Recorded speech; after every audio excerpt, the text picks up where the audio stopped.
And Jay, the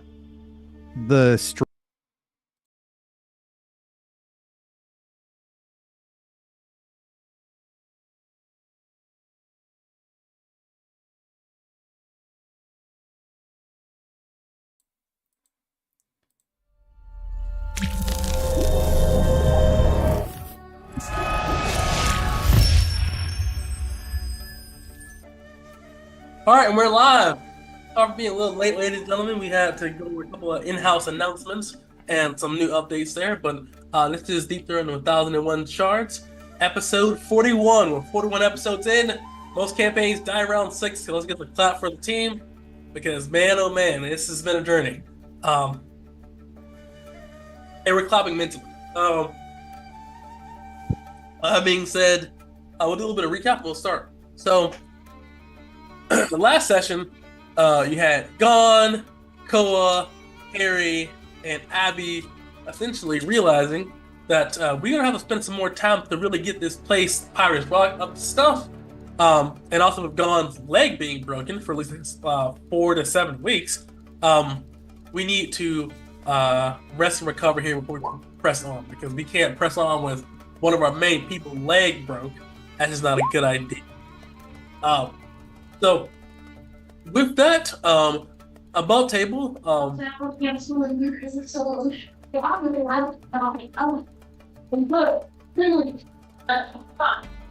That's good. I don't know. okay, you don't say. Okay, all good, it's all good, it's all good.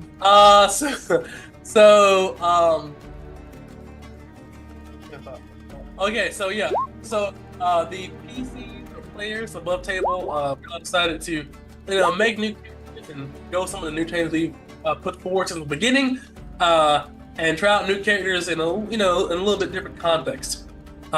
So I'm gonna do a soft little recap here and just go over. Jay, can you tell us a little bit about your character, your new character you made so far? Just a little recap. Yeah. He is a southern survivalist. Okay. Has this kind of hulking, chiseled physique, battle scarred kind of look to him. That's the big thing. He kind of started leading this little small group of people on a little expedition to try to get some wolves that turned into something else. To No, yeah. okay. That's it. Look, it's like I got you there. All right. We'll cut over. Shredded. So, we will cut over to. Let's see here. Mark, you ready? Tell us a little about your character. So my character's name is Ibrahim. He is a southerner. He has a weird accent that nobody really understands where it comes from. Doesn't seem to fit in this world at all. He's like a sexier Indiana Jones. He's also got a pretty nice physique. The men are gets it shirtless in and with a shredded. lady. Yeah, I mean, So he's you basically get, taking a drink. He's basically taking a drink at this point. yeah. You gotta look the part, Yeah, And, to him, it's pretty important, and he's just tagging along because he's a Navy, wants to make some money, so he's following essentially. Right. Doesn't really have much faith in what's going on, but he's like, whatever, we'll see. I just love how Nathan Drake literally showed up to missions. It's like, okay, instead of like gear, I'm gonna wear a fucking half-open shirt and blue jeans, and I'm What was Ibrahim's In the sand. profession? what's your Oh, profession? he's an explorer. Oh, nice. Yeah, there we go. There, yeah, I just Yeah. love as a side tangent. Nathan Drake just shows up to shit with just open like he works at Starbucks or something like that, or like in Seattle. All that being said, Kathleen, want to tell us a little about your character? Or you? So she's an Easterner. She does not look like she belongs with an explorers group. She's got her fancy library uniform on. She wears half her hair down over half of her face. The rest is braided back. And she speaks with a stutter. So that's kind of... Yeah, you are a scholar, I believe. She is a scholar, yeah. All right.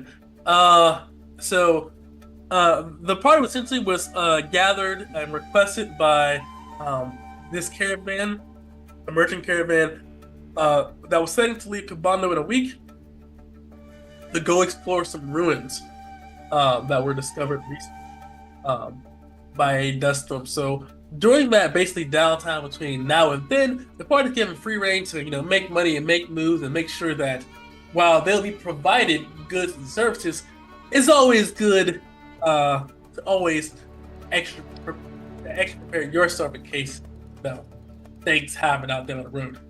So the party decided to use Ibrahim's connections to the Explorers Guild, go out and try to go to the Explorers. And in doing so,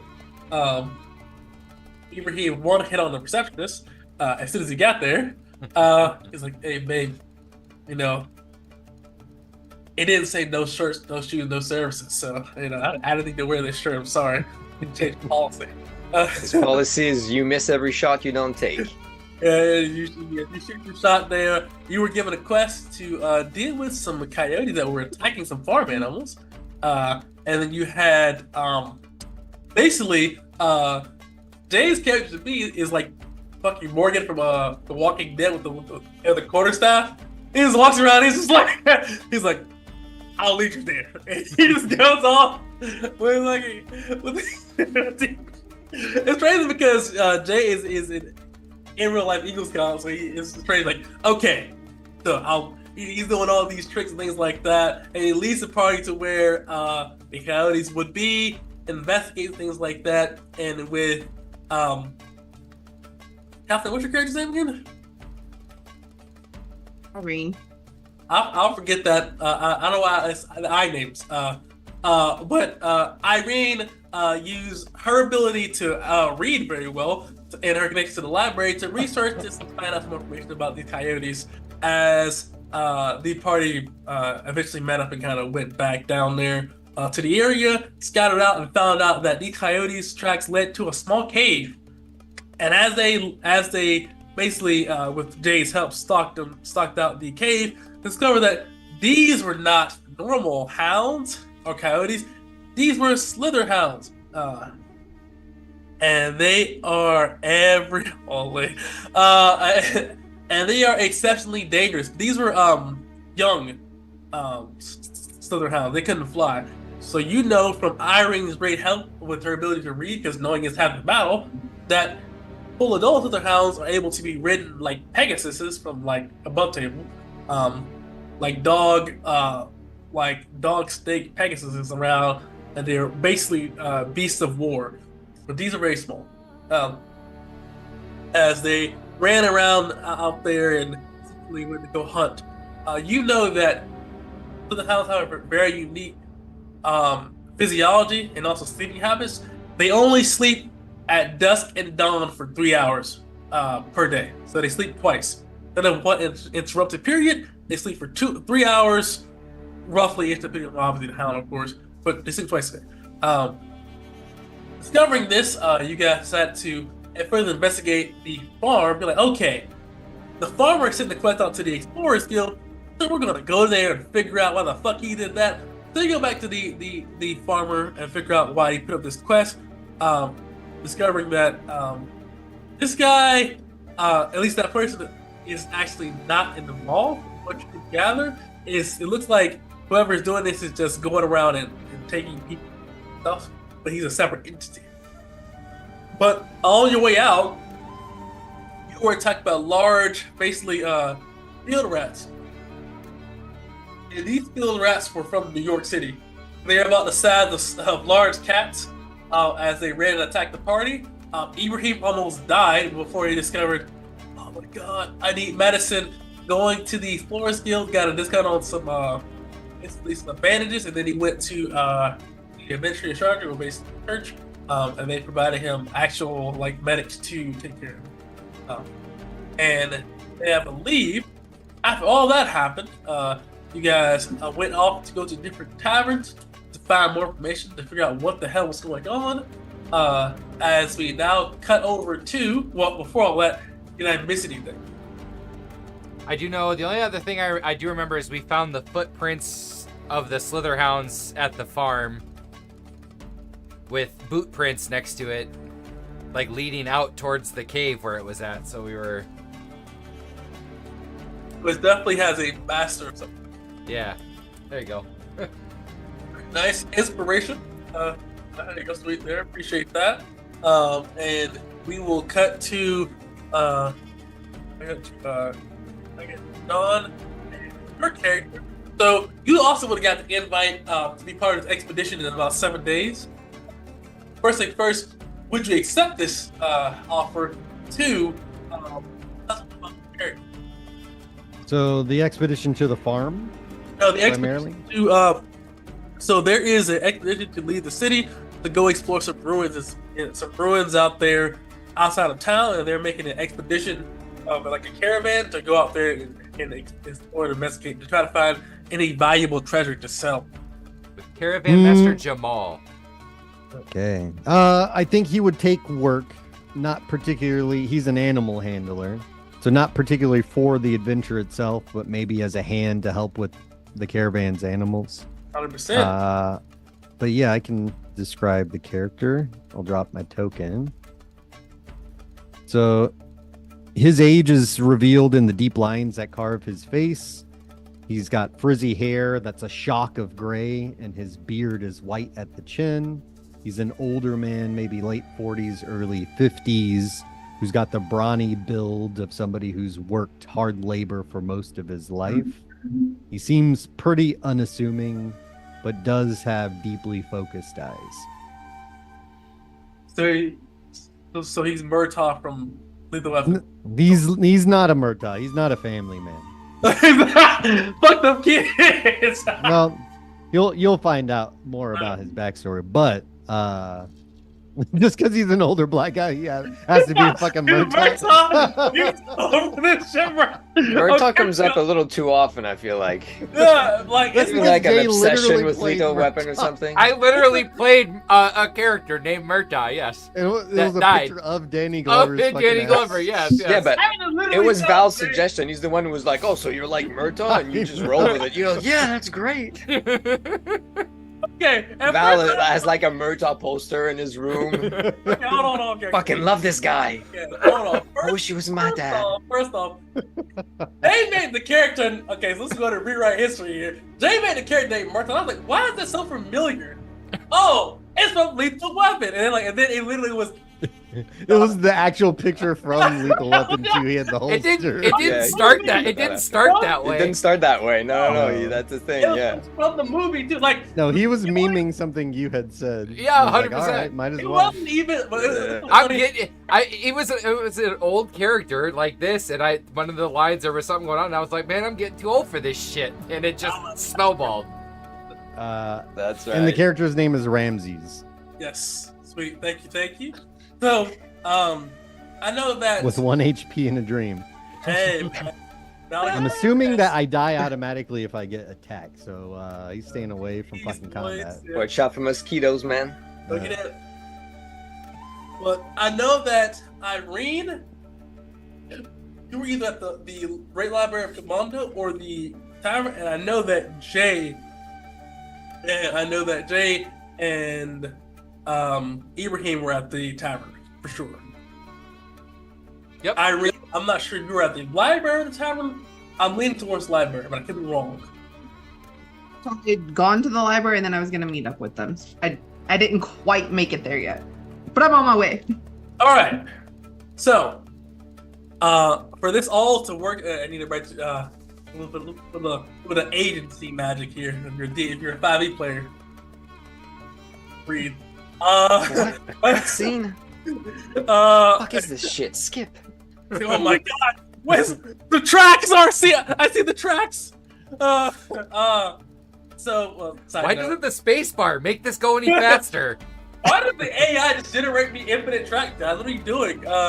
Every person that has ADHD and a cutscene, mashing buttons. Skip this shit. They're all this game sucks. The story sucks. It's like you've been skipped. It's like you're part of the Every story. dialogue. It still sucks. Every dialogue. So But yeah, so Ramses, you would go to a tavern, and I finally actually named the tavern as a couple of taverns in town. So let me go ahead and show those to you. I'll have what is the coolest one? It'll be it. Let's see. The Scorched Mirage Tavern. Let me describe the place to you, because it's really cool. In the heart of the arid Cabondo, where the restless suns beat down on endless dunes, sits a modest yet welcoming Scorched Mirage Tavern. The city surroundings are heavy for weary travelers seeking respite from the scorching sands and the harsh desert winds. This tavern is crafted from locally sourced sandstone that blends seamlessly with the surrounding landscape. Its entrance shaded in it by intricately woven tapestries depicting tales of ancient desert legends. It's also a house of pleasure as well too. But that being said, this is the it's the middle class, like true middle class establishment here. So it's not too many riffraff here, but it's not like wealthy people here. But this place has the best food and the best drink. Oh yeah, that being said, for Jay, John, roll 40-20. That's how many copper you have. I forgot to mention that. You have 31 copper. Cool.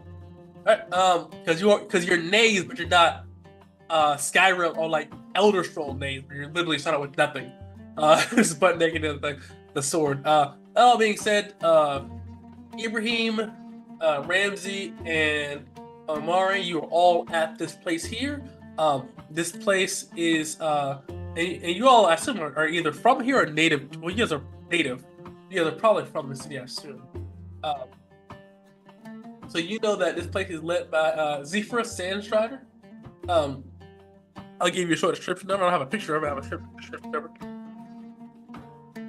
She's a weathered but charismatic woman in her early 40s. She's the indomitable force.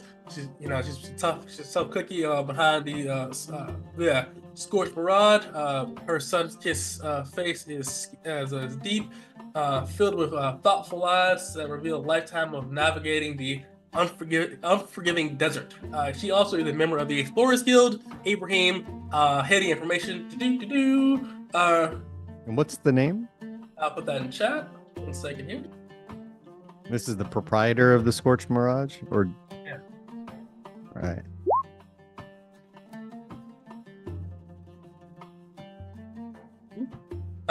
Also, you know that underneath the Scorched Mirage, this place was actually built upon hidden tunnels, basically underneath the tavern. No one knows how far and deep the tunnels go, though adventurers do pay money to enter in the tavern, enter underneath in the tunnels, and see if they can find anything.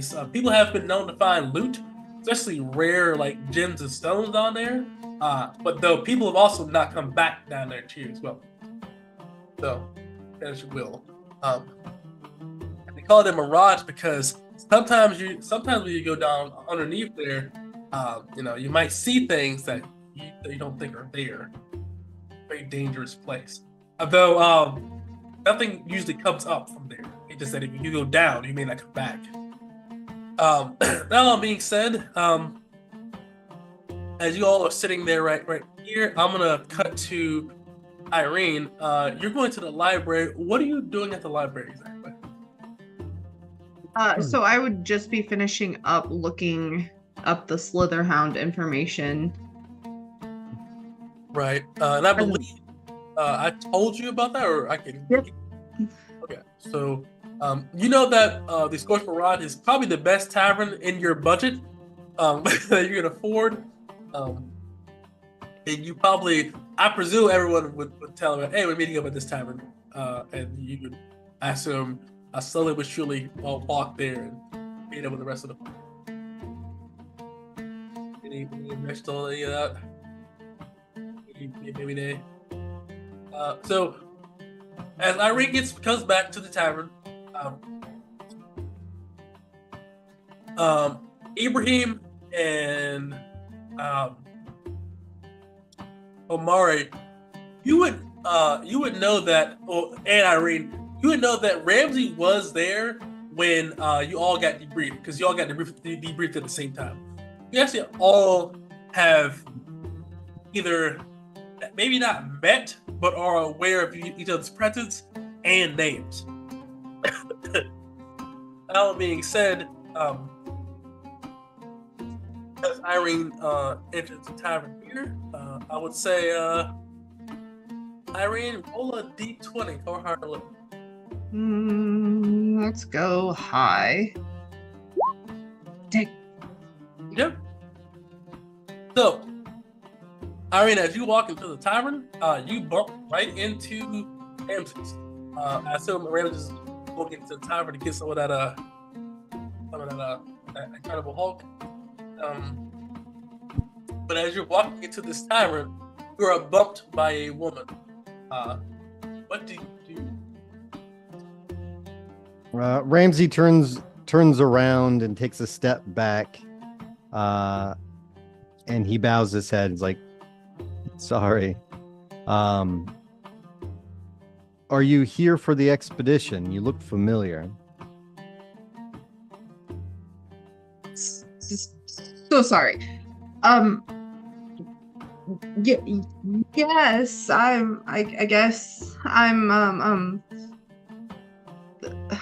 I guess you'd call me their resident bookworm. Ramsey just gives a slow, polite nod, and he's like, "Then I am blessed. I don't know many people around here. Please, I'm thirsty. Will you join me for a drink?" She'll kind of like bow her head. Of course. Come then. And Ramsey rubs his calloused hands together, trying to clean himself off a bit. He looks rough. He's been working with animals. He's probably got like hay or something like clinging to his messed up clothes. But he'll make himself over to the bar and sit down. And as you make yourself over to the bar, let me describe that scene for you guys. So, essentially, the bar set up like a more like traditional, like I guess like medieval fantasy kind of. There are like these beanbag looking chairs. I mean, mats, stuff with nice, firm, fluffy cotton,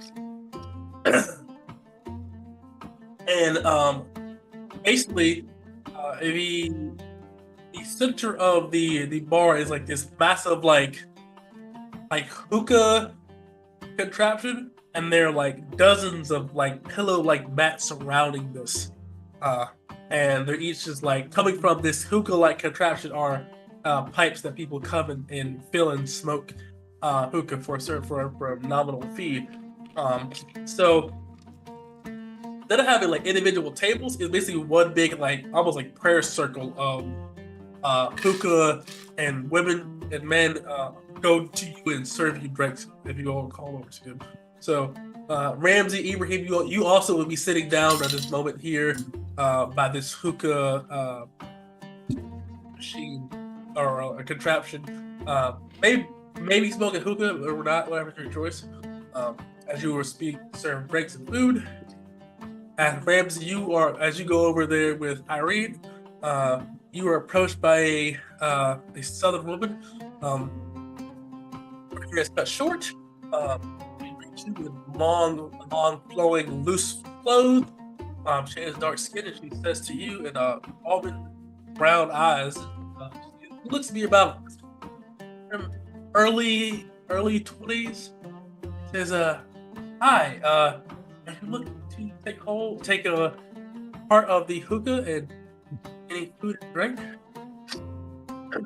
I'm not sure what you mean by hookah, but I am thirsty. I'd like a pitcher of water if you could. And do you have something I can wash up in just a bit? It's never been a place so fine. She nods and she says, "Yes, if you want to use our bathhouse, it's only 3 copper pieces, and if you pay 2 more, we'll also have your clothes washed and ready to go." Just just a place to freshen up would be fine. Yes, I think I'll go there. She says, yes, I mean, you can spend as much time as you want to at the bathhouse, but, you know, the bathhouses here are not like more Roman style. It's much more like self-serving, kind of like individual stall. Kind Yeah, of like, all he really wants is just a bowl of water just to kind of freshen up. He's been working with animals Yeah, and he's yeah, she will 100% tell you, this establishment's reputation is too high. yeah, it's this place. He's definitely, you can tell he's a bit uncomfortable. He looks at the soft cushions. And he's like, "That's okay. I don't. Just water, please, and just a bit of bread. I'd be happy with that." It says this one copper piece. And she would go fetch that. It says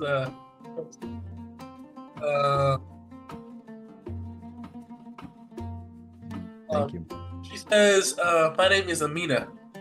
Amina. I am Ramses. It is a blessing to know you. And he makes his way towards where Ibrahim and Omari is, kind of looking over towards Irene, hoping that she will follow. And not quite comfortable sitting on these fine cushions, he's going to find himself on an open floor space and sits down. Amina would also go up to Irene and says, do you want any food or drink? Or hookah? You know, kind of lean in and whisper. So hopefully so none of the others can hear. Right. And ask if she has anything a little stronger. She smiles and says, you want the northern stuff? It's pretty strong. Up table, is that what her addiction? It's like, I don't remember where it came from. It's is it Rokanut? Is that her addiction? Yeah. Damn, she's on the hard stuff. She's on the ADHD meds. And she's like, but she says, she looks, she says, as you say the right lingo to definitely get your thing, she says, You the plug? It's 10 copper pieces though for a hit. And she'll kind of excuse herself from the rest of the group and go out back and wait a minute. Well, as Irene goes to do that here, she take you basically to like inside the tavern where the workers work, and then she take you back to where her boss is, and where Zariah is. And Zariah, very similar to Scarface, has a mountain of already pre-processed Rokanut sitting on her table. And as you go there, she says, Amina, who is this woman? And Amina would say, she's looking for a hint. And she points down to the pile of Rokanut dust sitting on her table. She says, this is pure. This is the really good stuff. I don't cut my Rokanut. You handle it? Of course. Just kind of stutters. All right. Well, then she literally She'll slide the money over. She'll take her take-out. It's okay. You're Easterner, though. So I'm not sure how well you can handle your stuff, but she actually pulls out her pipe, and her pipe is a jeweled. It's like jeweled and very nice and fine. It says, "You snort or do you smoke?" Usually just snort, but I am in your company, so. You do it like Easterners. Do it a Southern when we smoke it.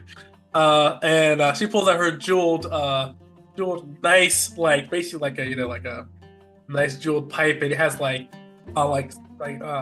dragon wings on the side. It's really fun.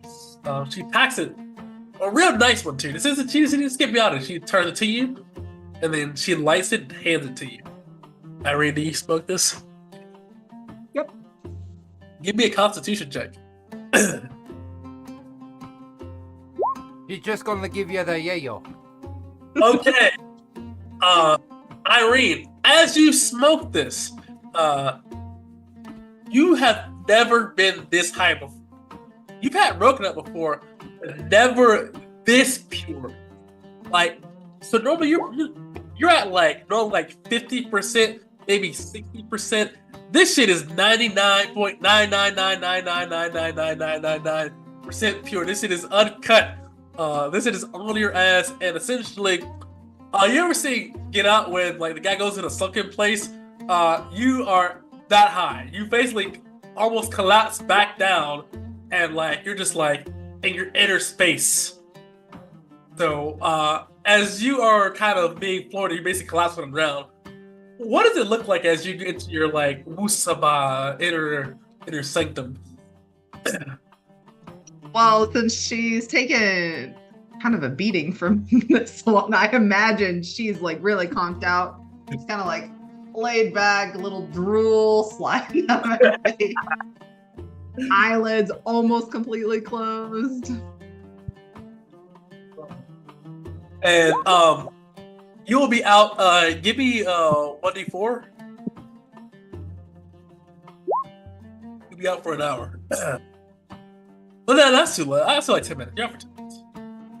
An hour is Got it. you're out for 10 minutes. So we're gonna come back to the main group. Ramsey, as you see your new man, you found a female companion to go off to, I guess, get more food with the waitress. You joined Ibrahim and Ramsey. Ibrahim and Mari. And, Yeah, Ramsey sits down with the as he gets settled and looks over and he's like, just nods. It's a good morning, isn't it, Well, my hello brother? there, old fellow. You're here for the expedition too. Oh, I'm just thankful to have work. But yes, I'm gonna knock on the. Oh, it's not Koa. What's your names? Omari. Dude, Mari? Omari. Omari. I'm gonna say, so that's gonna be my nickname. Hey, Mari. Look, another guy we have to carry. He looks fairly grizzled. He might be able to hold his own a little bit. Grizzled. Now that's a euphemism. I remember being young and brash once. I bet you do. Not very well most days. He just laughs. But I'm just thankful for the work and the opportunity. Yeah. What are you good at? Hard labor. I raise chickens and goats and horses. I tend to the animals and livestock. So you're good with animals, is what you're saying. Yeah, better than I am with humans. What do you know of a Well, you'll slitherhound? fit right in. Good. What do you know of a slitherhound? And I'm watching for his reaction, thinking back to the footsteps next to the tracks. okay, so Ramsey, give me a profession roll. So give me a D100 plus your wisdom or intelligence, whatever you think is more makes more sense for the character. And what is it, +2?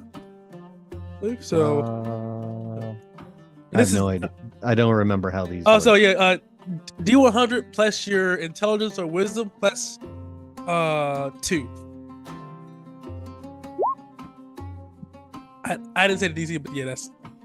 You have never heard of a Scissorhound before in your life. Never have heard such a thing. Doesn't sound good. Is it a beast? Well, it's bigger than a coyote, about the size of a wolf, looks like a serpent mixed with a canine.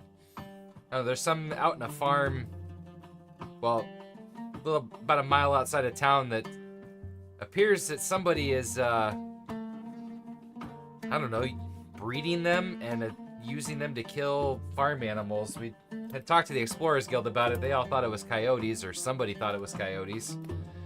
Didn't turn out that way, so I don't know.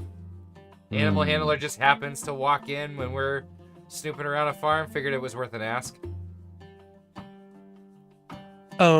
As this conversation is happening, you see that Amina will come back over to you. She works out and says, "Excuse me, old man," and she kind of goes over to you, Ramsey. And Amina looks over at you. Yes. How can I help you? Your friend is in need of assistance. My And, my friend. and she says, the chick that came with me into the office, and Amari and Ibrahim, you were there. You seen Irene go there, follow behind her. Oh, well, I'm glad What? she made a friend. Well, I don't know her very well, but he struggles to stand, puts his one leg up and pushes off his knee. He's like, but I can check on her. Where did you say she is? Please lead the way. All right. And does Ibrahim and Amari follow? You guys like, yeah, she'll be fine. Yeah, I don't follow. Omari's gonna get up and kind of stretch with the staff behind his back, like, what does she get into now? Following behind Ramses. Like I don't kill. Ibrahim is just gonna look for another victim to go talk to. All right. Okay. Well, as He's gonna go find somebody with a ring on the left hand. he's like, listen, I am house transitory right now, looking for somewhere to stay. I can I'm a good plumber, as they say. That all being said, Ramses and Amari go with Amina, follow quickly past the servants, basically in the kitchen, in the service quarters, as it's filled with people just cooking and preparing meals and drinks. As you go over to the office, and as you go past the beaded curtain, you go into a very large office space, and you see on the floor, sitting on a very nice fluffy pillow, with a table of roca nut dust essentially right in front of her. You see Azariah, the proprietor and owner of the Scorched Mirage, sitting there laughing as you see Irene unconscious on the ground. And I'll say none of you are medics, I believe, so everyone give me a wisdom check. Okay. Ramses, you don't know what's going on. I would say Omari, okay, you think she wasn't attacked like unconscious, but you do think putting two and two together, she's probably very high on a broken nut. Shakes his head, gonna kind of tap you, Ramsey, sort of on the shin, or on the calf, just with his staff, and look at this thing. Hey, look at Bookworm. Seeing this? Ramsey leans down to a kneel, and are her eyes open? Irene, are your eyes open? They're mostly closed, but you can tell like she's not asleep or unconscious or anything. She's just zoned out. Yeah. Yeah, I'd imagine Ramses, he leans down and kneels and inspects her closely, taking a hand, kind of snapping to see if she recognizes him at all or sees anything. Does she react at all to the movement? I would say, give me another con check. As that's going on, I'm looking up at. Is she dead? Wait, and who are you exactly? I'm looking at Zephyria. Is that how you say it? Oh, let's see here. Zephyra. Zephyra. And Irene, as you were trying to save the planet on the world you're in right now in your mind, trying to save the day, the people of that world called you to save the day, it immediately dissipates as you are shaken awake from your stupor. Oh, she'll just like sit straight up.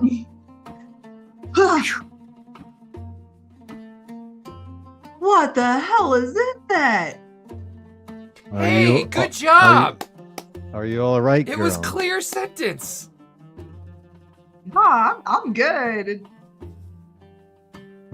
I'm good. We're good. You gain inspiration. It's called the Roca Nut High. You got the uncut cocaine pure. You do know this stuff is very addictive. Give me a D100. Don't roll less than 25. Okay, you're not hyper addicted. Be careful. The hand of doom always comes for those that play in his garden. That all being said, you do wake up. Yeah, go ahead. I was just Omari's just gonna look at you when you say, "No, I'm good." Like, what are you doing back here? Fell. You fell. Fell. The freedom laughs. Did you find any info out at the library or no? So yeah, totally. Let's go back in here and I'll give you guys the whole little breakdown. I got like a little presentation to show you. Let's go.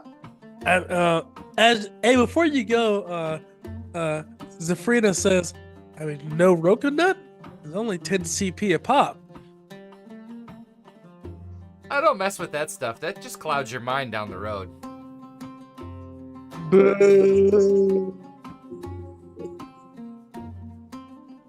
Turns to Ramsey. Listen, you may die tomorrow, old man. Don't you want to enjoy the time while you have? That is a sickness that you bring on people. He stands up. No. And just walks away. All right. She says, oh, whatever. You'll be back. And she lights up another pipe and she just, Travis Scott hides in a real place. As you guys make it back to the hookah lounge area. Omari just before stepping out, like fully stepping out the door finally, you're not supposed to get high on your own supply. Just keeps walking. And as you guys make it back, we're gonna cut now to Ibrahim. You are an explorer. Let's see if you can explore some options here. Give me a D100. You can use charisma for this. So charisma +2, D100. Ironically, I have very bad charisma. We're gonna find out. Learn today.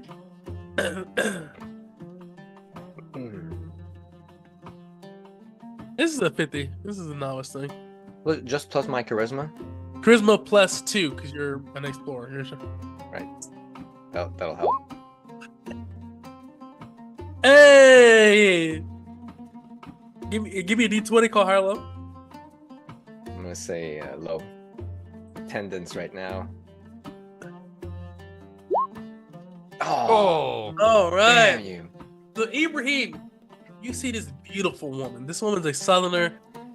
She has that frame on her, amazing. As you approach her and shoot your shot, you're talking to her and all stuff like that. You see a 6'9", big, massive southerner. This guy's every bit of 290 pounds, 90% body fat. This guy is ripped. He looks like he's starring in the next Conan movie in Africa. This guy is a monster. And he approaches and says, "Talking to my girl?" Well, I was, but you're not bad either. You take? Roll a charisma check.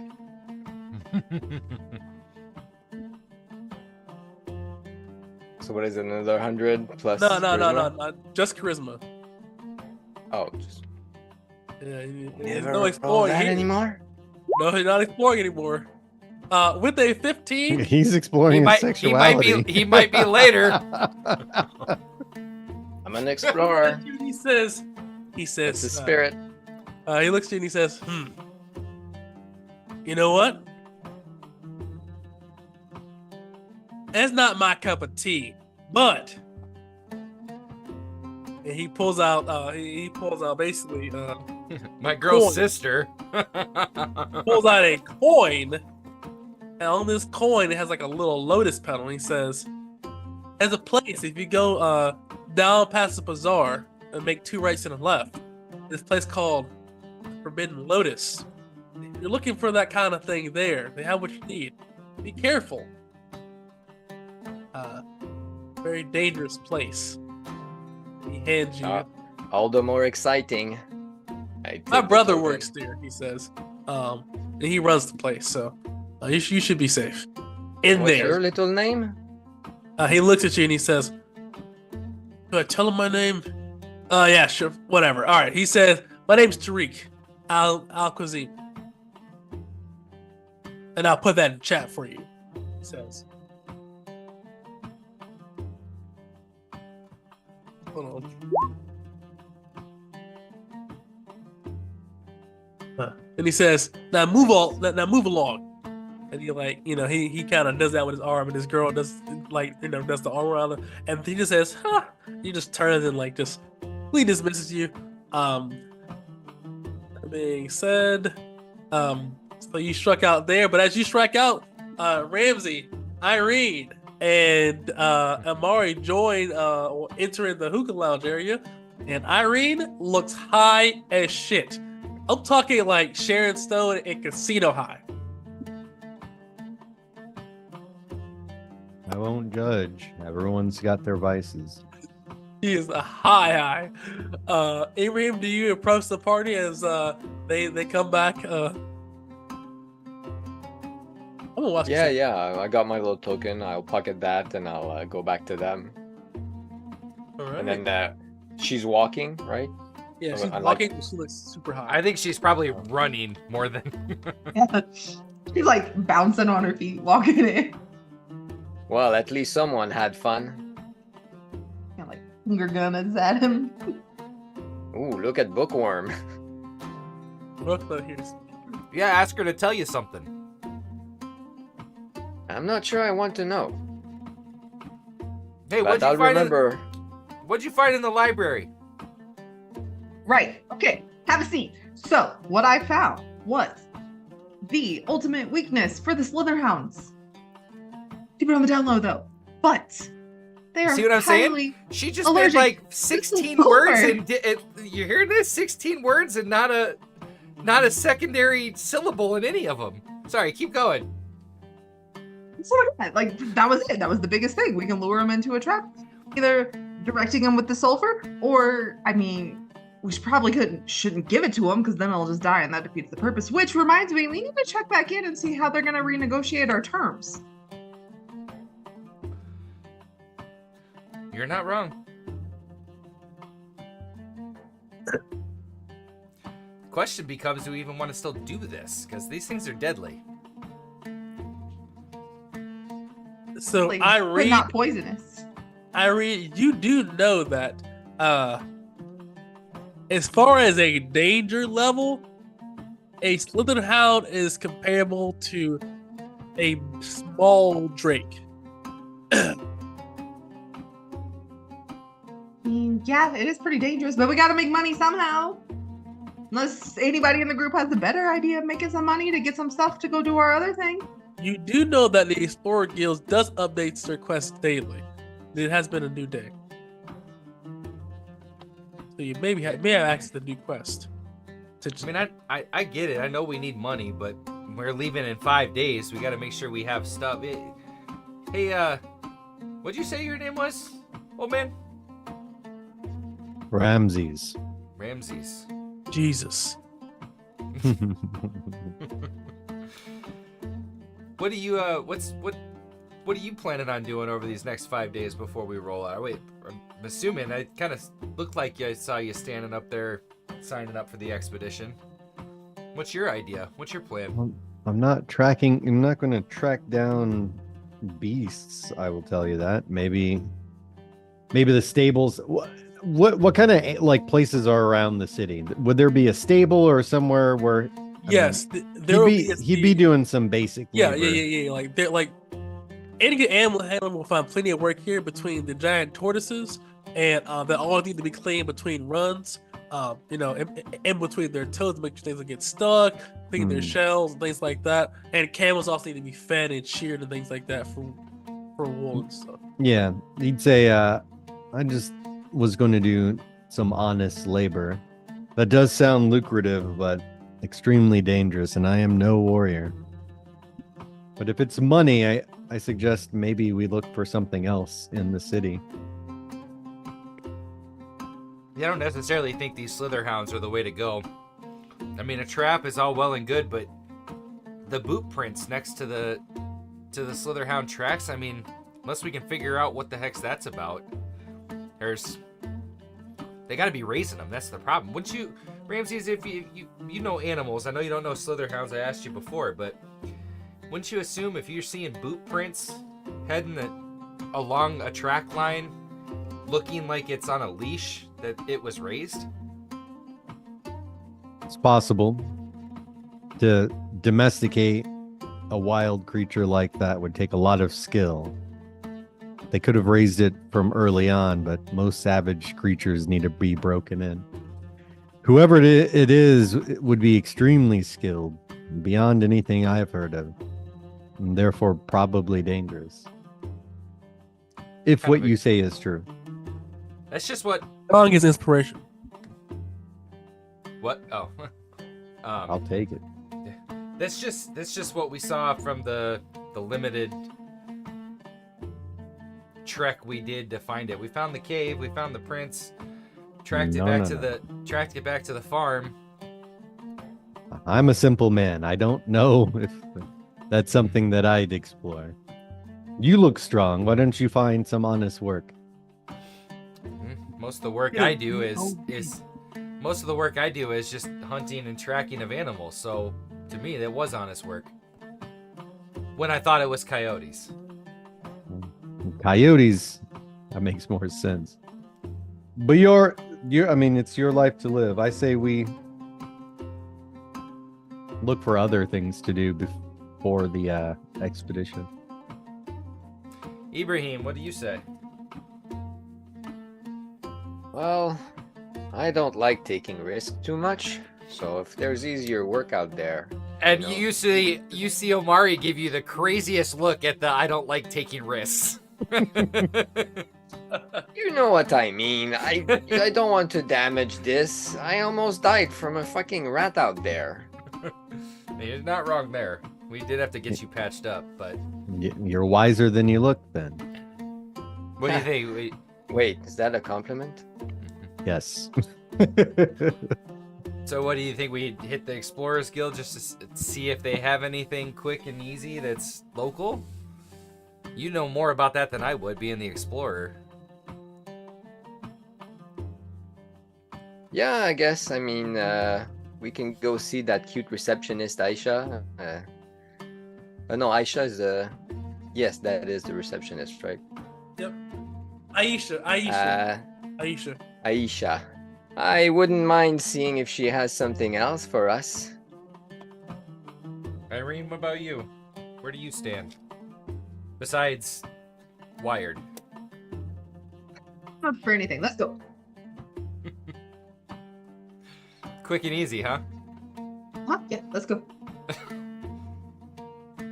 I don't know, Ramsey, you want to tag along, at least see what the Explorers Guild has, and if it's not up your alley, we can at least part ways until the expedition rolls on up, or what do you think? Sure. I'll go with where the wind takes me. Let's go. All right. Head out to the Explorers Guild, see if there's anything, Irene, Anything give me else? another con check. Nat 1 faceplant, Nat 1 faceplant. Irene, Oh, nice. you begin to crash hard. You go from about 140% energy boost. You're rocking at around, I'd say, 30, 40-ish now. You feel drained, sapped, like you just woke up from being sick for like 2 weeks. You feel terrible. This will last for, give me a 1d4. About 30 minutes. So you can break past this and just keep smoking. She don't need to go to the Explorers Guild. So she's gonna kind of like, as they're walking, just kind of like, like grab onto whichever one's closest and kind of like, oh god. Oh no. Kind of like, yeah, gimp her way out, hanging on to whoever. Oh, Mario will tuck his staff into your hands. You might need this for a little while, a little longer, a little bit more than I do. Thumbs up. Why is the sun so bright? As you make your way over to the Explorers Guild. And I have an image for you guys. There we go. Boop. Yeah. So, The Explorers Guild is a very wealthy building here with like very nice stonework all around, really open. The Explorers Guild is one of the key industries outside of the perfume and the library they have in Kabundo. They solve a lot of quests and things like that here, and also tasks. But as you check, there is indeed new missions on the board. So first there is the Lost Caravan. A merchant caravan carrying valuable goods has gone missing in the vast desert. And local authorities are looking to seek brave adventurers to track down the caravan and investigate the treacherous dunes and uncover the fate of the merchants. You do have a general direction. It is east. And they were heading to... One second here.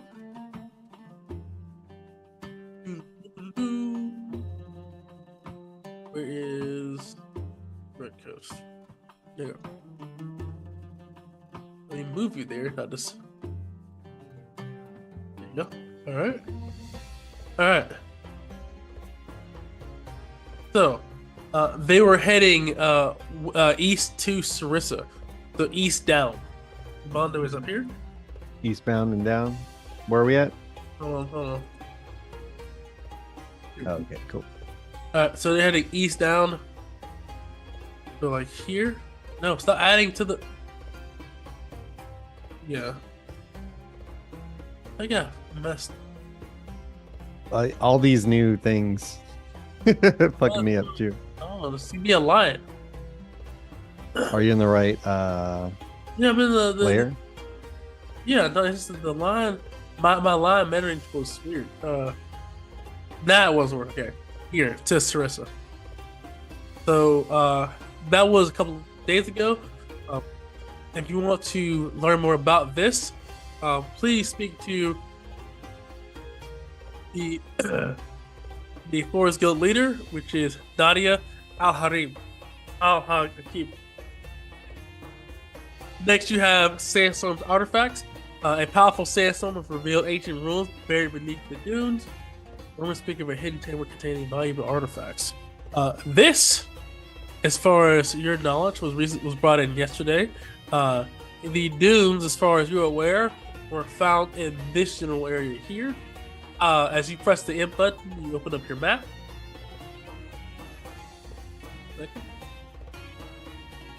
Let's go. It's in this general location. Do y'all see that? Yeah, let me go there. That is, if you want to learn any more information about that, see the Guild Master. You have all next nomadic raiders, and nomadic trap have started raiding nearby settlements, disrupting trade routes and causing chaos. Adventurers are tasked with negotiating a peace treaty between them and Kabundo, finding out the nomad motivation for why they're doing this, or just suck and kill all of them. That's your choice.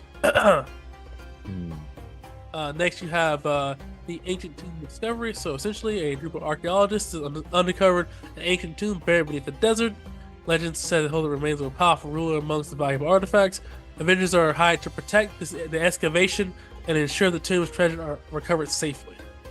So similar to the task that you are basically assigned to do 5 days from now, except they already found and are basically looking for more protection to protect them from raiders while they uncover more goods from the tomb. And the last quest that you see on the Explorers Guild is the Sandstorm Ritual. A cult has begun performing mysterious rituals during powerful sandstorms, claiming to convene with ancient desert spirits. The adventurers are hired to investigate these cult activities, facing both dangers from the desert and particular natural threats. That being said, Pull the sheet off and kind of bring it up to everybody and read off the different tasks. And a lot of these things seem like they're going to take a whole lot longer than the 5-6 days we got before the expedition that we just signed up for left. But if you want my opinion, tracking raiders isn't all that hard. We can stay behind them. We don't have to necessarily fight them. It says try to negotiate peace. What I worry about are the shifting sands themselves. I'm just a poor man. I've barely a coin to my name.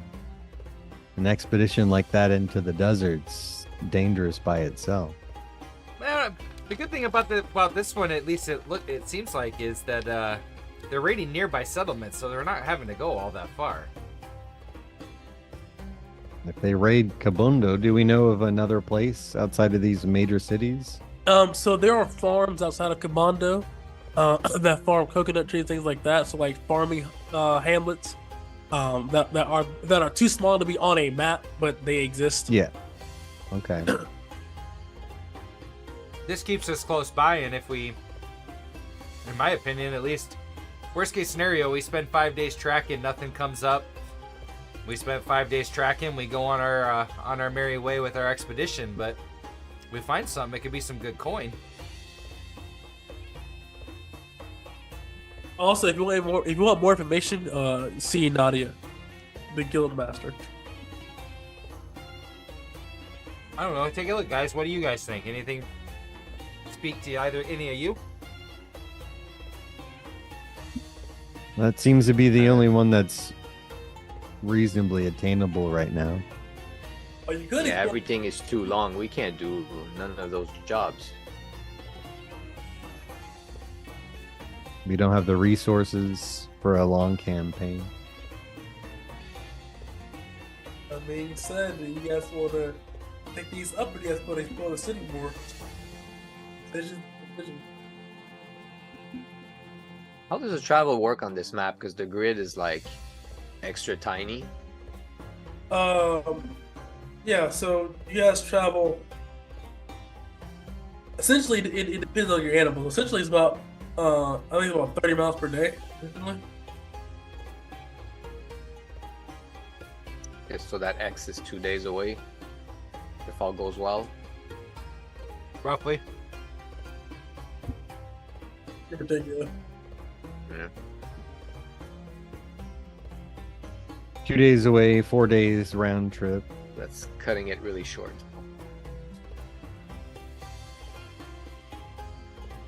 I'd say Do we know if the people in town, like, is it common to have other jobs pop up in town, or?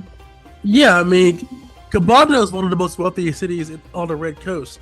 So there's people that have other kind of jobs, but also as well too, going out and exploring and things like that. The city, you can also find jobs essentially that just appear to you. Essentially, especially around, for example, your own professions. You as a librarian, easily leverage your job to your profession to gain more job. So currently, the only profession that you're leveraging to find work is the explorers, but you also have the survivalists, the animal handler, and also the librarian. So you only really tap one of your resources to look for work. I think it's too dangerous. I was robbed of everything that I've owned, and I'd rather take the safe route for now until I can get a little bit more resources. I just don't want to miss the lead out day. That's the problem I'm seeing with a lot of these, because Yeah. let's see, even tracking raiders could take days, multiple days. I don't know, maybe we see what else is around town. I know some work in town where my skills can be put to use. I think I'll be doing that. But I do wish you all good luck in the meantime, and can't wait to meet back again. And Ramses would leave. He's like, I wish you all luck, and he's gonna go and find some kind of animal handling job, tending to pigs or chickens or whatever. No matter how long. Level 1 with 1 HP, homie. Yeah, If we I go can't be- outside, I die instantly. You He just might sneeze sneeze and die. too hard and die. Even though I was thinking the same thing, Irene. He just left him, as Ramsey essentially left the party. You have lost a valuable companion. We're gonna meet back in 5 days. Everywhere we start walking, you must gather your party before venturing forth. It's like, God damn it! You must gather your party. You must gather your. Oh my god. But Ramsey, you do leave, of course. What is and now that can be handled? What does the rest of the party do? It is Maybe 5 out of no 4, 5 out of 7. Do you guys want to explore the city more? Do you guys want Is to? there like we live here? Like, is there any Yeah. menial tasks that you can do on the daily? Just you show up there, you do work, they pay you. As an explorers guild, so for all of your professions, yes. If you want to leverage, for example, Irene has a day job at the library, and as a survivalist, you can definitely go out and just hunt small game and things like that. Bring And to for the example, butcher. and also as an explorer too, you can also just use your intelligence and also just process maps basically, because people also sell maps to the explorers as well too. So you can just work in the office just processing maps. Oh, I'll work at the office then. You don't I'll ask. get that I'll cushy go up desk to job. Aisha and be like, "Hey, you mind if I spend a day here working with you?" She literally goes behind her desk and pulls out 360 maps that people have given her. Yeah, absolutely. You can spend as much time as you like. Oh, I can't wait to sit behind your desk. It says, Ibrahim, I am married and I am highly armed. I'd be very careful with the next words you say. Yeah. For now, everything changes, dear. You'll see. She says, she goes up to you, and you know how like people like press something to you, like give you something like and like sit in your chest like really hard, like here, center mass, right in your solar plexus. Cool. Here's these maps. Tell me how far you get on them. Will do. All right. That's in the back of his head. He's like, I'd like to map out something else. As long as he doesn't actually say it, I'll explore your coast. because Nadia looks like she is no joke. But we go over to Ramsey. You know that that the Sultan has a stable, and you're an old man, so you probably have some connections to the Sultan stables as a stable hand or somebody that works in stables. So I'll ask you. So Kabando, as far as native wildlife, would have giant tortoises, which is the main beast of burden or traveling animal. You also have dinosaurs as well too, that are fish, but those are more the like basically the horses of the Kabando. They also have camels. So what would be your like animal, your favorite animal, basically? What do you have the most experience? I'd imagine. I don't know how accessible are tortoises. They're highly accessible. Every caravan and every major. If it's a standard beast of burden, then that he basically is like, he's not from Kabundo. He's like from a small village outside in the sticks. So he's basically a peasant. I would say this: some kind of beast of burden or something. Basically, a giant tortoise is basically like a compared to like a medieval like land ownership thing, like because you have the ability to travel because it can not die in the waste. So essentially, every village would have one. Not every villager would have one, basically, but every village. So if you're an animal handler, if you're a village, your village would have one, and it would make sense if you trained and took care of it. It's the lifeblood of your village. If that thing. Yeah, then that's what he'd do. He'd find a place where they have those and would tend to them, feed them, wash their shells, take care of whatever. So this is the first time we actually get to see that tortoise, but I'll explain a little bit of lore. Double some shit. So giant tortoises are not as smart as the pigs from the west, but they are actually highly intelligent. And they are known, like elephants, to form lifelong bonds with those people that take care of them, and also who they consider in part of their pack or family.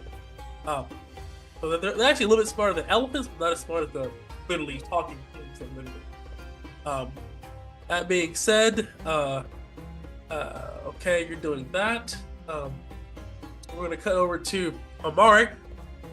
You're a survivalist. You're also an Eagle Scout, so I'll ask you, what kind of survivalist tasks are you doing? Are you hunting?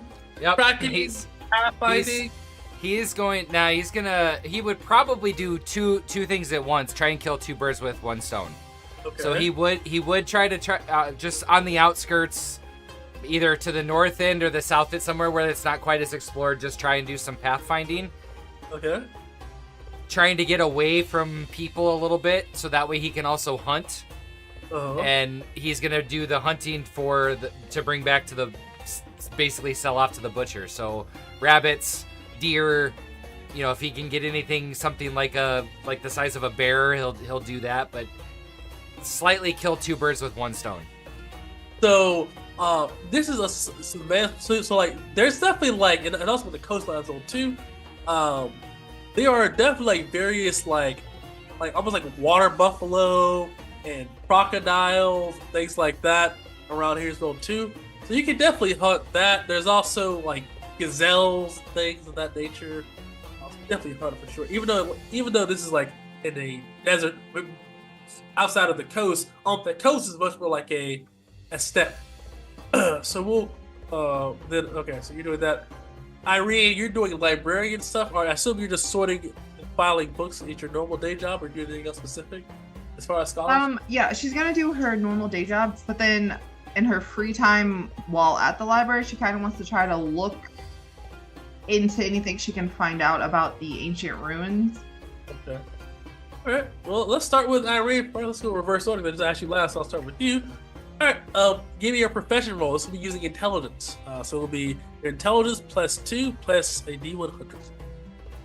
I'll say this is a. What are you doing?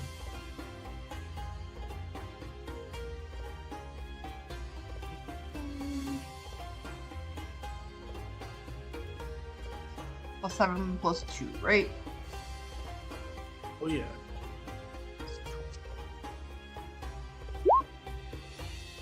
All right, that is a fortune roll. Very nice. So let's go here. Okay. Give me a 1d6.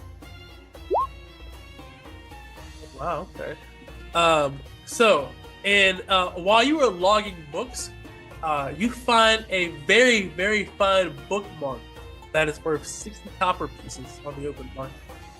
It's considered a treat, so you can sell this and easily get 60 copper pieces. But it's a very fine gold gillery and things like that. This is a very nice bookmark.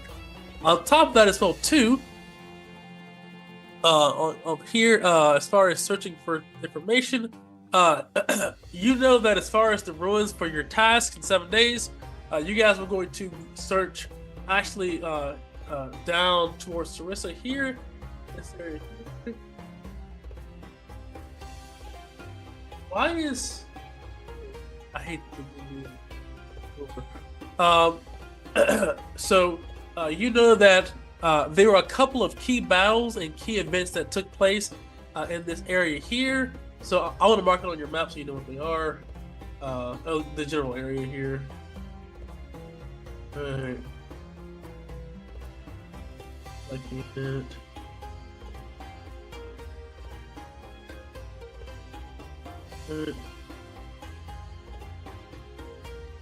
Here,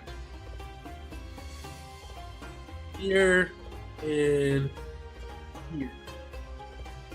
Each of these places, throughout the history books that you found, at least that day, were basically major areas of importance, and you could possibly find either a ruin or possibly valuable, old swords, old armor that could be valuable to Kabando in these areas here.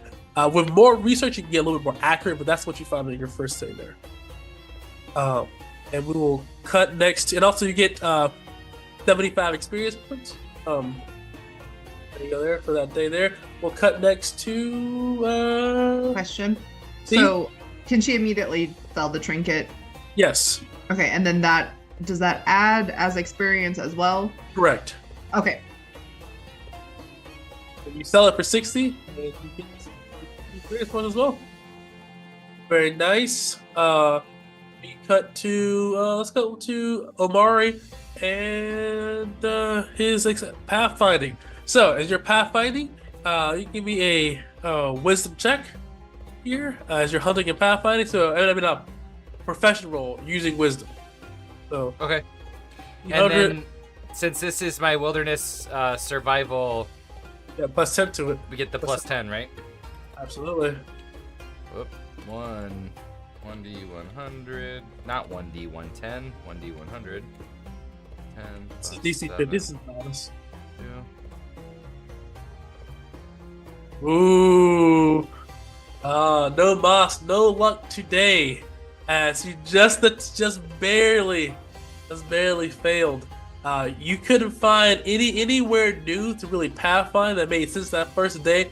No, because of your attempt, you do get 45 experience points for that day. Okay. Hey, we're cut next to Ramsey.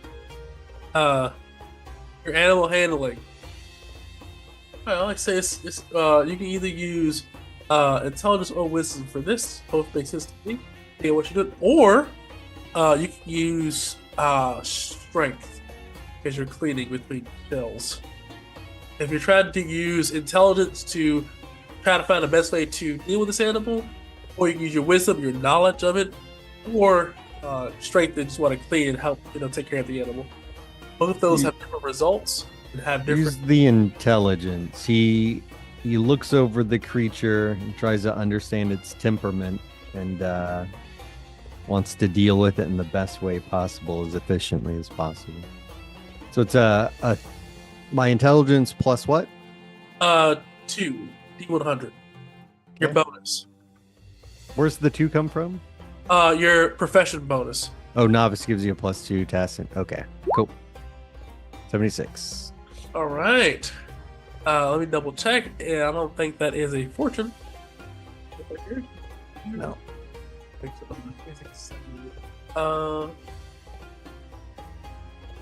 Okay, so but you are successful.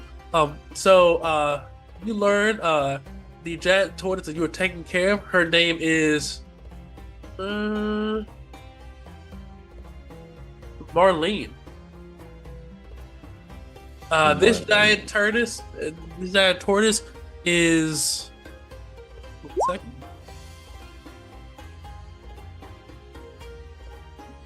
It's what? Hold on. It's 300. It's over 300 years old. You see Ramses. He's got like a coarse-haired brush dragging across the shell, pulling off dust and whatever debris. And he runs his calloused hand on the back of her head, and he says, "It's okay, old one. It's okay." But he'll make sure to take care of her, get her cleaned up, feed her. I imagine just like a big head of cabbage or something. Coconut shells. Coconut shells. She crunches into them easily. Her massive jaws just breaks like they're grapes. So something that's kind of cool that you would know as an animal handler is that the desert is a cycle. So the humans inside of the coconut having all these shells, the tortoises eat the shells. It's a full. That's why every village has one, because it's full, and also the camels do as well. Full cycle. That all being said, you are successful. You gained 75 experience points. Sweet. Also, I forgot to say as well too. So Kathleen, you earn 25 CP, and Ramsey, you earn 15 CP. Cool. All right. We go over cut last but not least over to Ibrahim. As you search through these maps, this is an intelligence-based task. Please give me your intelligence bonus plus 2 D100. That's a Damn. fortune roll there. That's a fortune roll, baby. All right. Yeah, so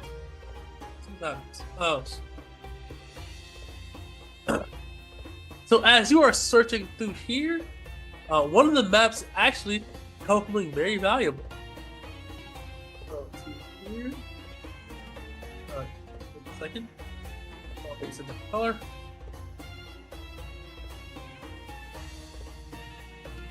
So on this hill here, it said that they found some old strange rock formation in this place over here. Over your intense studies as an explorer, you know that that's one of the key signs to a ruin, and specifically a tomb. You know, where there are tombs, there is treasure. Where there is treasure, there is money. So you know that this is most likely a tomb in that general area, if the map is correct. And with that, you process through a good chunk of maps. You gain 75 experience points and 15 CP for that day. Right. And when we update and the next day passes, and 1 second here. As the next day passes, we take our 15-minute break as we're a little bit over. Sorry about that. We'll take our 15-minute break and be back at 15, ladies and gentlemen. So see you at 15.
All right. So first thing first, rest in peace to Carl Weathers, uh, the Tiger himself, Apollo Creed, over from Predator. Rest in peace to the guy.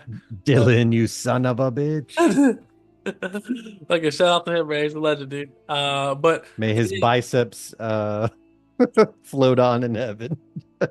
dude, that freaking hand that he did with the long little dude. No, that's Arnold. Yeah, that's That's Dylan, you Arnold. son of a bitch. Like, dude, I'm not sure. I don't think they were 90. I don't know. That's crazy. Like that kind of death, dude, is huge, man.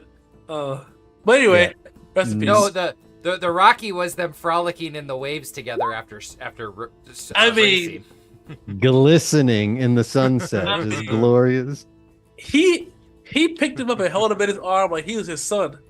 Like really, look at that arm. That's just crazy. Yeah, but it's day 483 / day 4 out of 7. The sun is in the sky. It's a new dawn. It's a new day. It's a new life for me. There you go. All right. So, are you guys still going back to work? Get your education? Yeah, It's a nothing simple else to do. life. All right. The only thing The that only one I was- know. There you go. Yeah, the only thing I'm hunting this day instead of pathfinding, like switching off. All right. So you go hunting those gazelles. All right. Everyone give me their profession roles because they all do the same thing. So everyone give me what I asked you for before. If you don't, you're there. No Moss. Ramsey, not today. Just because I'm gonna use an inspiration on this if I can. You can. It works on anything, any roll. Okay, you roll it again.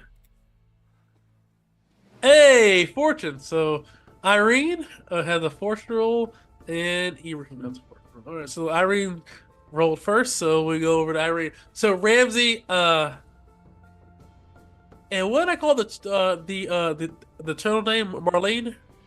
Marlene. Yep. So Marlene, she's old. She's 300 years old. Yesterday was a good day. Today she's just like out of it. She doesn't want to move.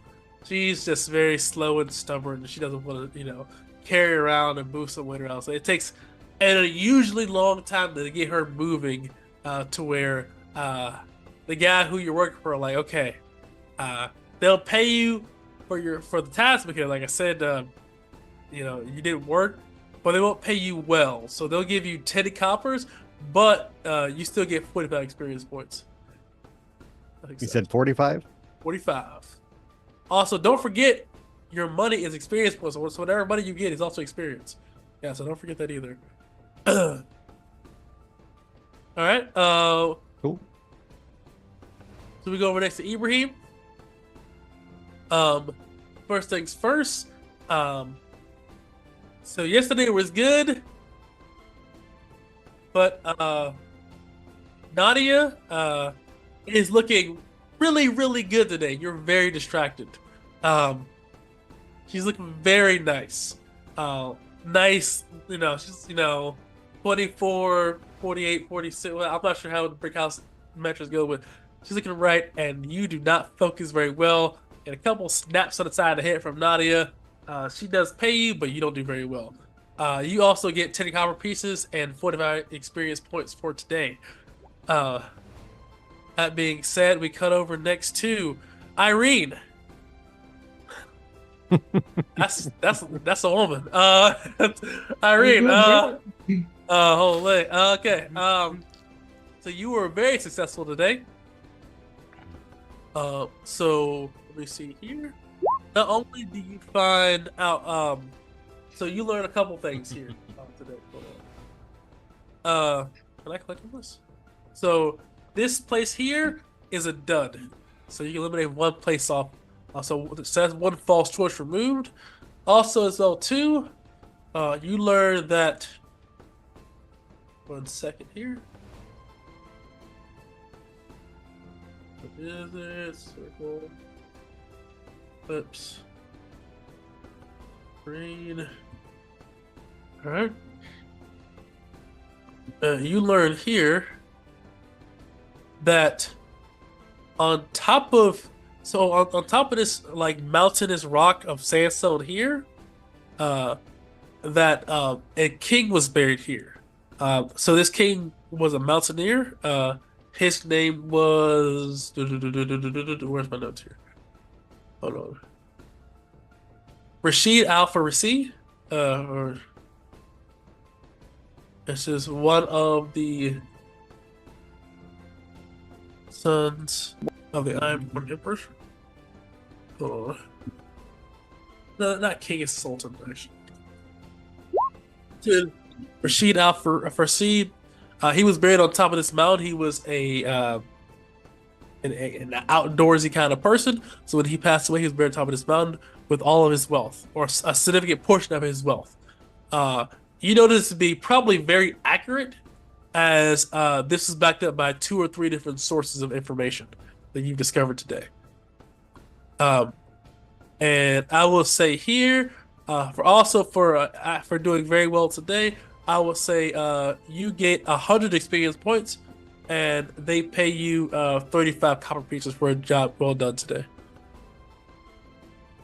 All right. Okay, we cut over to Omari. You were very successful today. Give me a 1d4. All right, you killed 2 gazelles and bring them back to the butcher, and he pays you. So think about survivalists is very feast or famine. Some days you won't be able to eat, but the days you're able to hunt, you'll make some money. So, Amari, you make. He pays you. Survivalists as well too. Very nice.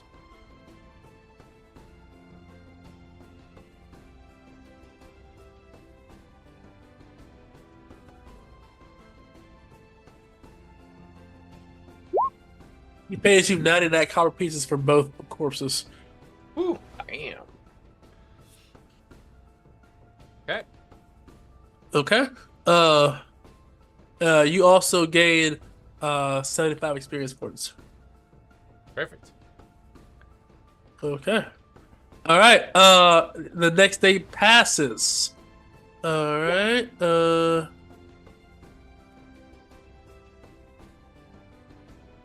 So now it is 1 second here. It is a 484, and it is day 5 of 7. All right. Is everybody doing the same thing? If you are, please roll your professional rolls as you are gathering more information. Again, I'm going back and forth, so because I feel like as a survivalist, I've sort of hunted out this area, so you want to move on, so pathfind today. All right. Ooh. Not doing well in the pathfinding. Irene is balling out of fucking control. Seriously, eh? In her head, she's just like, "Fuck you, Abraham." That cocaine is. that Rokinet is. I don't suck at everything. Rokinet is no joke. But Ibrahim. Hey, Bookworm was the good nickname. Ooh. No mas. Alright, so Ibrahim, you're enough successful today. Instead of just Nadia, you also see Lice as well too. Lice and Nadia were looking very, very nice today. I'm talking like it was a very hot day today, so they were definitely flowy as you close it. It just you couldn't handle yourself. You were distracted. They had to definitely, literally, hey, what are you doing? Look at the maps several times to redirect you, but they still pay you, and you still get 45 experience points and 10 copper pieces. But they tell you, hey, focus, where you get out of the guild. You're doing bad. Rip. So we're going next to Irene. Irene literally is Jimmy Neutron at this point. She is super smart and gets another fortune roll. Fortune. All right. Okay. Give me a 1d6. All right.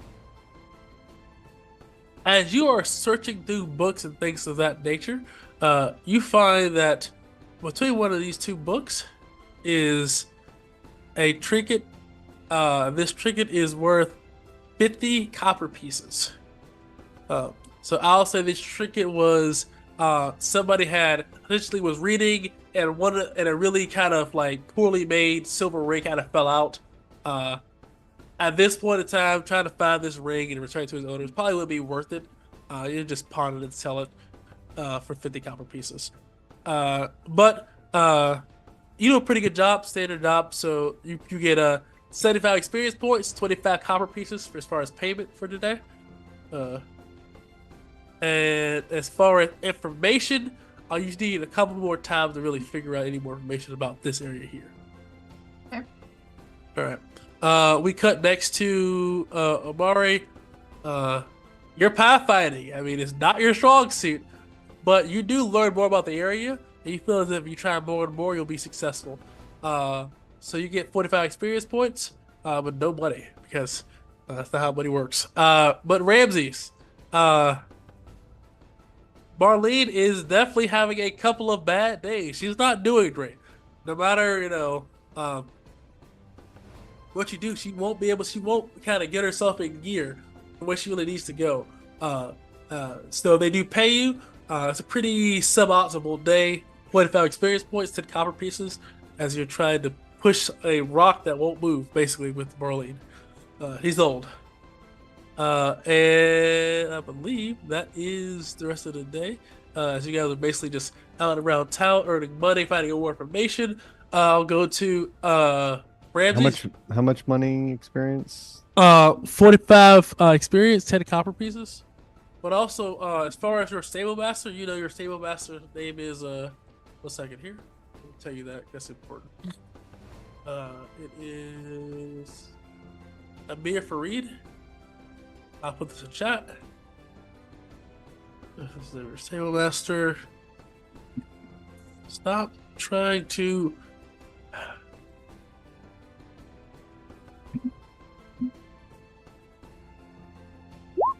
All right. Let me see here. Yeah. Okay. So that's your stable master. There's other stable hands, but you're old and they just kind of leave you alone. Pretty much, it's like pretty much a man just comes to you and just tells you to deal with Marlene because she doesn't really listen to nobody except you, really, because you're also old. So the other stable hands just really just kind of give you a really wide berth. He ain't that old. I mean, that old. I mean, in this time, It's a rough life. I mean, in this time, yeah, because the life expectancy. So, This is roughly the same. oh, Well, I don't know. This is a made-up world, so we. yeah, well, so, yeah. I mean, like it's dinosaurs and They've got there's magical artifacts. yeah, it's crazy shit out here. But yeah, I mean, it's not like middle ages, but okay, so we cut to day 6, day 8, 485. Let's see here. Let's see. There we go. All right. Y'all doing the same today? As you guys are basically learning more about the city, getting your bearings, as you guys gain some more money and things like that, supplies for your journey. If you are, then give me your roll. Hold on, Omari, is that a fortune? Is that a misfortune? Oh, let's. Yep. Ooh. Hey, okay, Ramses, okay. Finally. What's giving everyone like a +10 and stuff? Do you guys have special abilities? Yeah, so it's like a skill Yeah. Damn. it's Okay. like a No, skill. I just have +10 intelligence. Mine Shit. is for you doing something that is specific to my profession. Hmm. Mine's also specific to my intelligence. Well, that all being said, Omari, give me a 1d4.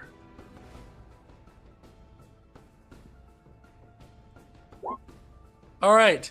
As you were tracking that, wait. So were you hunting or tracking today? That was pathfinding, yeah. I mean, pathfind. As you're pathfinding, you pathfound your way into a trap, causing it to trip and kind of give you a small cut on your leg. causing shit! damage. It How- hurts. 2 damage. All right. Mother. Ramsey's like, that would have killed me. That took me out. But nevertheless, it's 2 points of damage there. We cut to, but you also that was a misfortune. So I said you gain, I'd say 25 experience for that day. You still learn more about it before you cut yourself and had to basically fall back and into your wounds, but you still did something. We cut to Irene, not a fortune, but still successful. She's just rolling really hot. Okay, 1 second here. So you learn that with that success, you remove a false lead. That is this one here. So you know from your information, you get a clear beat on that this is the ruin that most likely is still up, relevant, and functional. You know that this was a ruin signifying a major battle, and that several key figures that died during that battle were buried here at that ruin. And this was several hundred years ago. So depending on your sensibilities, they probably were buried with either really nice weapons and armor or nice gear. For example, if they're buried with plate mail, that's worth a pretty penny, depending on their sentiments, things like that. So that's probably your best bet. So good stuff there for getting a breakthrough and proceeding on your profession. You get 500 experience points. Woohoo! So she's gonna level up. So that brings me to a question. Yeah. How do we do that again? Oh yeah. As far as like hit points. So you just so you don't get another hit dice. You just get to re-roll your HP, and if you roll better, then you get to keep it. If not, then it just stays the same. Okay. So it's a And D8. I'm just a D8. Okay. Yeah. But you also, for your level up, you also get 1 second here. That is not better. Where did it go? You get like, I think it's a +1 to stat. It's a +2 to +1 to 2 stats. +1 to 2 Your stats. choice. There you go. Enjoy. All right, there we go. There. All right. So we cut to Ramses. All right. As you work with Marlene, today is a good day. And what you learn about Marlene after spending a little bit more time with her is that Marlene has an old sore wound that when she retreats into her shell kind of gets agitated. You feel as if people actually spent some money to try to actually tend to this wound with proper medicine, it'd probably heal a little bit more better. You feel as if the medicine to treat this wound effectively would be around 100 copper pieces, but you feel as if that investment into her would probably substantially increase your relationship with Marlene, because she's basically in pain. Well, Ramses would find Amir and let him know. It's not coming out of my pocket. It's his tortoise. Yeah. Amir, But he would just let her know what he's found. Amir would tell you, aside, like he pulls you aside from Marlene and says, she's old, man. She doesn't have too much left in the tank. If you want to spend that kind of money on her, sure. I don't care, but she still works when she wants to work, and that works for me. She's pretty low maintenance. That's what he tells you. So, and it kind of goes back to his business. I am in business to make money. Please. Can't He is afford too. it even if I wanted to. He is too. That's the thing. He's like, yeah, I can't do that. So, Sell her for meat at this point. yeah, I mean, yeah, like But she he was. he's like, that's fine. She'll get over it at some point, or she won't. But I'll try to make her comfortable as best that I can. All right. You feel as if actually like massaging that and stuff like that does actually relieve some pain for her, and you do get a little bit higher relationship points with Marlene, and you feel as if at this point you'll be able to ride and/or actually have her actually do tasks. So her like not working days at this point don't exist as long as you're there, because you actually help tentatively, not just working it to death. So as far as a breakthrough there, that is a breakthrough, not a Kathleen breakthrough or Irene breakthrough. It's like I found the thing, but it's a major breakthrough comparative to your profession. So I would say this is worth about 250 experience points, but he still only gives you 15 copper pieces as far as reward for pay for that day. But you do get a breakthrough. I would say here, Ibrahim. So that was very successful. So you tend to the maps. You do pretty well. Nadia and company definitely just, as soon as they see you appear, they just go into the area and just lock the door and they just let you just focus on the work without any eye candy, anything like that. You're able to focus properly and do your job. And in doing so, they do pay you. Nothing really spectacular kind of pays out to you as you look through these maps. Because of that, you just get 75 experience points and 15 copper pieces for today as you sift through these papers. And we will cut to Omari. Already did Omari, didn't we? Yep. Okay, so that's everybody, correct? Yep. Okay. Last day before you guys go. All right. There we go. It is going to be day 486.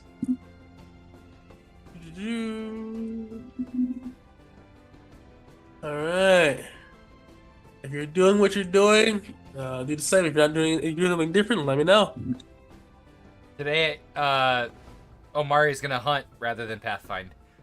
Well, Pathfinder doesn't pay me no money, apparently. Yep. Doing the And Pathfinder. gonna use. This will leave me with 1 inspiration left. I'm gonna go ahead and use another one just to hopefully not fuck this up. So That'll work. 74 for the. And okay, very nice. Okay, that's definitely successful. Irene is hard carrying, bro. She hasn't failed once. Oof. Oh my ass. Hey, Oh. by the tip, just the tip. That's the tip. That's the tip. He did it though. Good stuff. All right. So Omari, first things first. You do hunt. You get to eat. All right. Okay. Give me a D20 called high or low. Well, it's always high, so high. All right. Give me a 1D4. All right. You hunt four big what they call it, jackrabbits. Yep. You return those to the butcher. He gives you a total of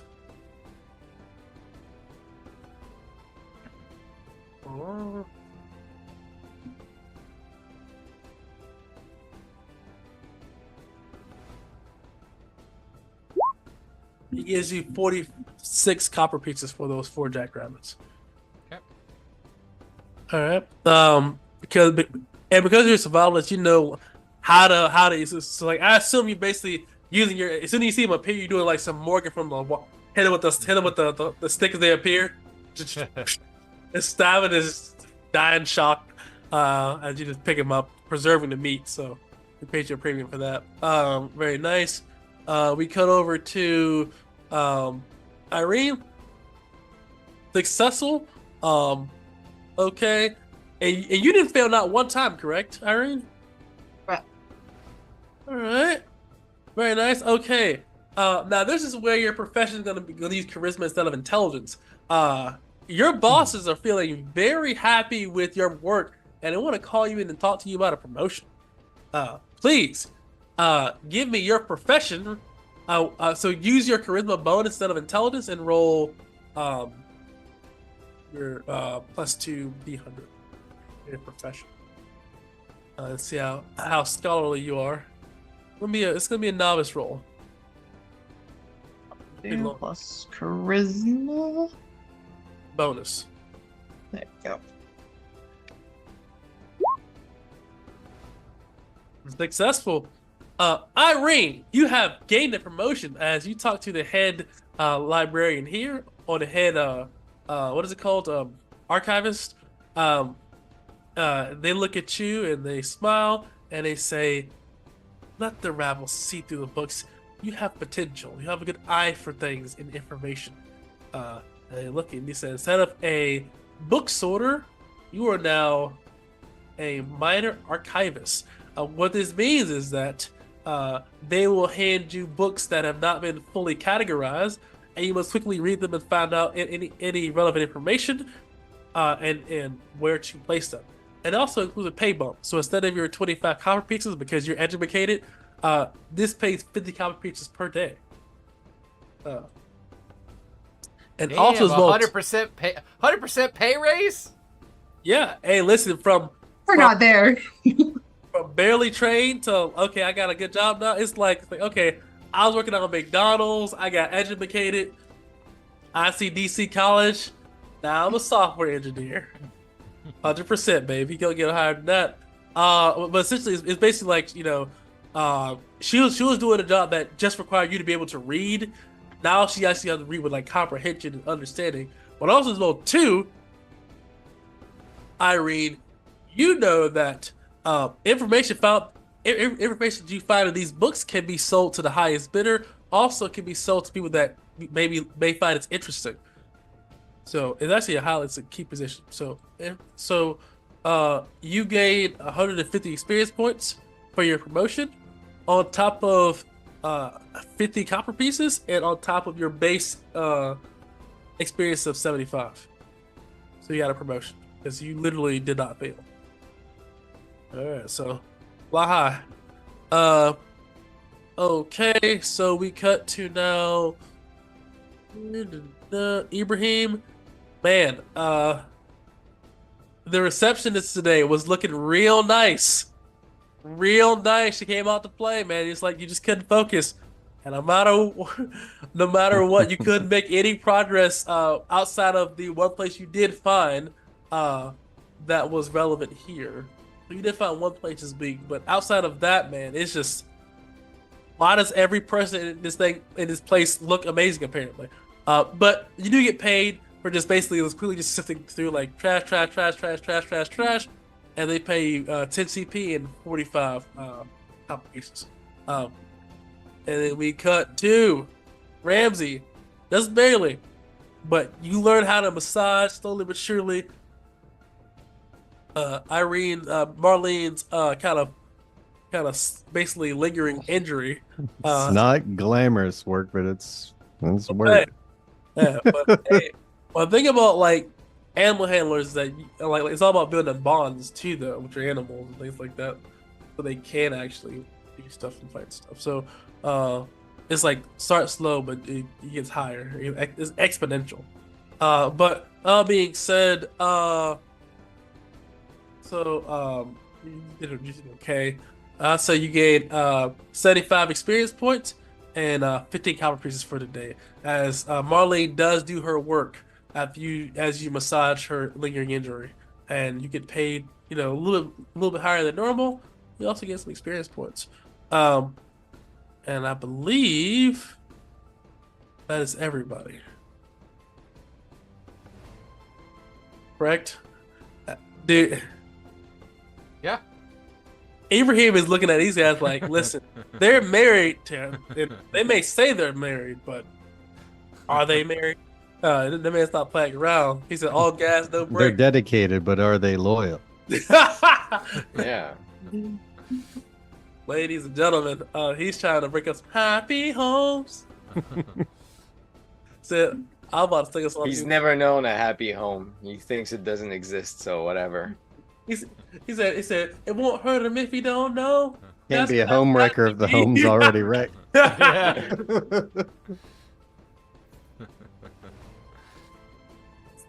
Ladies and gentlemen, some real life stuff there. Ladies and gentlemen, some real shit. That all being said, that day does pass, and you guys do sleep. Did you guys want to get any gear and things like that before? Because tomorrow, it's a big day where you'll be leaving. You'll be gone for with Irene. Also, too, you talked to Jamal and about your findings boat too, and he plots a course, and you also get an additional 150 experience points. So Scholar excels like in the city where she can do like scholarship. But once she starts like not being able to read and do shit, it's like but when she's in the city or when they're in the city, they can make some money. Or some they can grab some experience. But yeah, you definitely talk to Jamal. He gives you 150 experience points for that.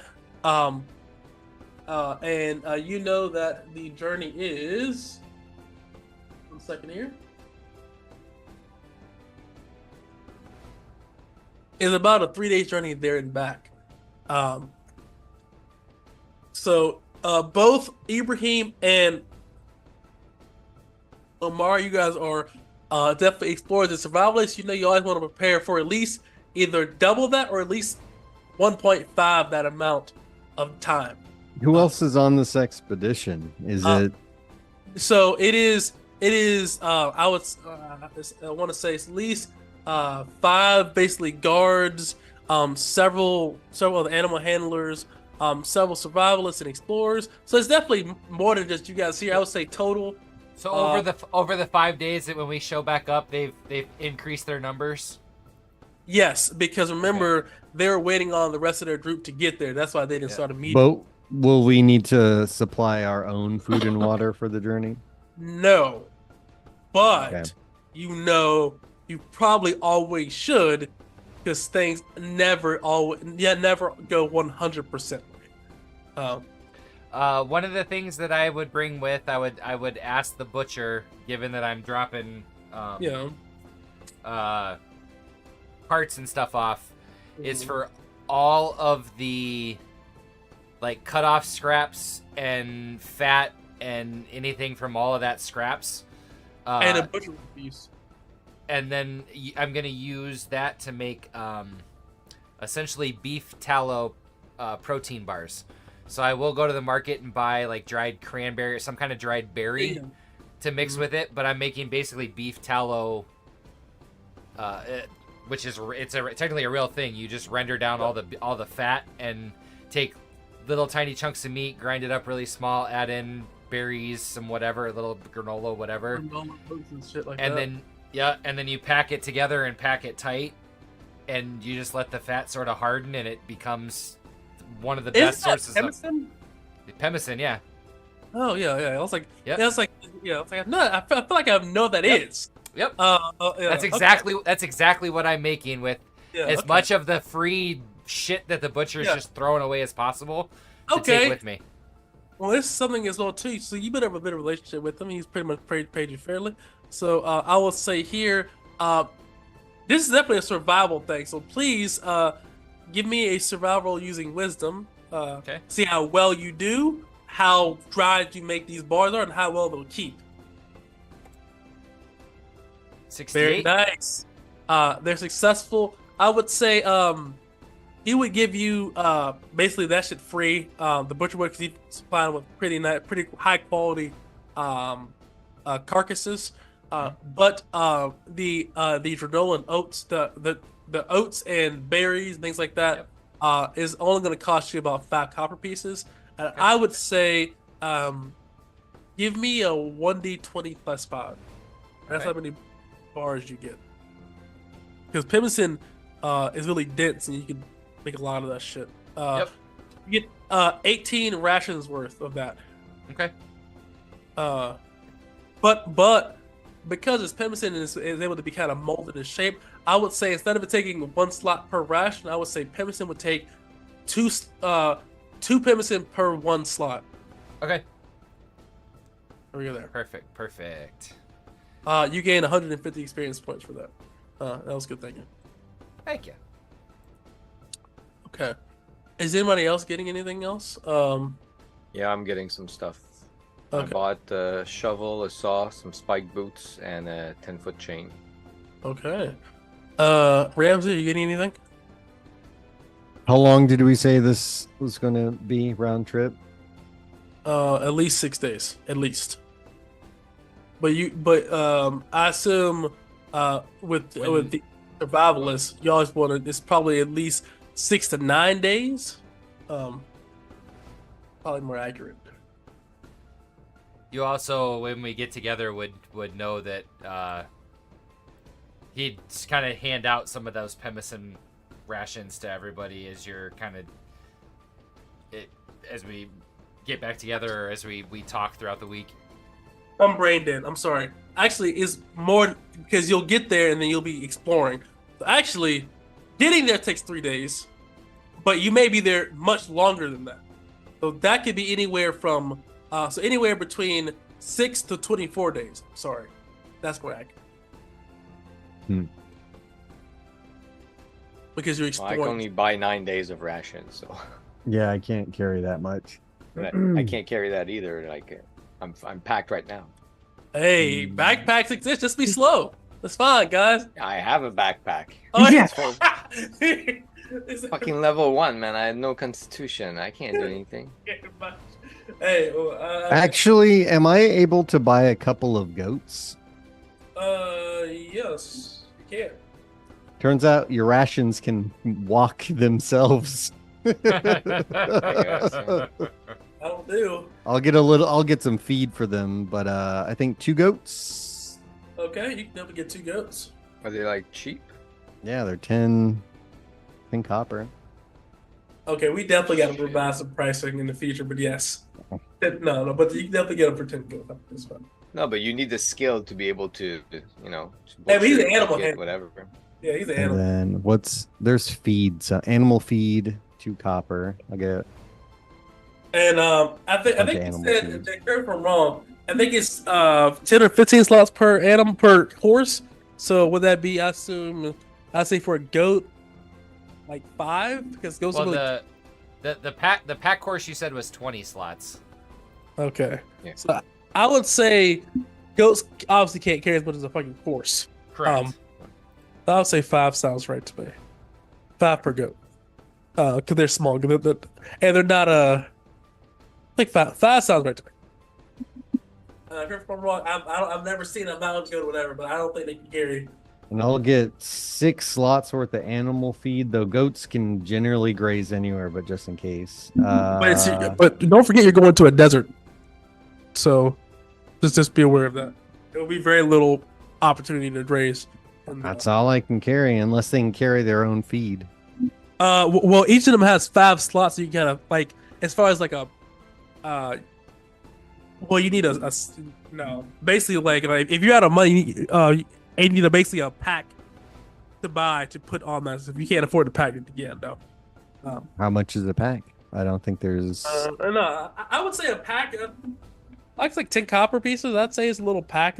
It's not a saddle. So it's a 10, little 20, pack. 30 Yeah, a pack for each of animal them. feed. So 10 per piece. 10, 20. And with that, they'll able to carry the 5 slots. Cool. We'll do that. So the I'll food get- will carry the food. The food will carry the food, carrying the food. That's awesome. There you So that's 60.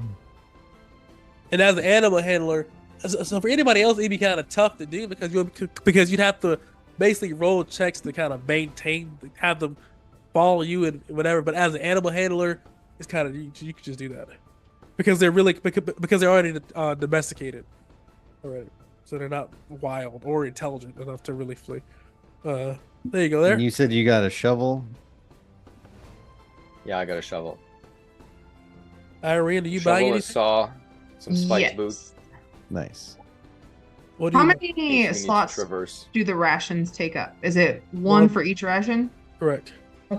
Yeah. So Except the pemmican, if you're just going to carry those, then it's 2 per 1 ration. Or 1 slot per 2 rations. How many did you give us? yeah, how much did you give us? Well, I made 18, so 4, 8, 12, roughly 4 apiece. 2 slots worth apiece. Can I take 2? 2 slots? Yeah, it'd be 4 rations worth. Yeah. How 2 do you slots. spell that? I put it in the chat. Pemmican? I was like, I just put Omari ration. Omari ration. Okay, so I will sell the random drill that I started with. Sick. And then I'm gonna get 2 water skins, a personal tent, and a bar of soap, Nice. and 1 more ration. That makes sense. All right. Okay. So that was Ibrahim, and you brought stuff, and Mara, you got stuff. Rams, you got the stuff you need. Oh, there's maybe another thing. Before we go, I'd go to the Explorer Guild, telling them that I'm gonna be traveling, so if they can give me some map paper and some They definitely things would. Free of charge. so that I can actually. chart on the way. Yeah, no, you're an explorer, so if you're trying shit, they definitely would give you paper. And just so you know, this is where explorers and survivalists definitely get the big experience points. Where inside the city, the scholar is kind of like king of the hill. Outside of the city is where explorers and survivalists kind of make their bread. So look forward to that. But is anybody else? The only other thing I bought, I sold my small backpack for a medium backpack. Okay. And then I bought a couple of like pitons or spikes or something that to use for help use for trapping, to set rabbit traps, squirrel trap, anything like that, just while we're out, Right. just to be safe. All right, makes sense to me. If everybody's done buying stuff, put a 1 in chat, and we will proceed forward.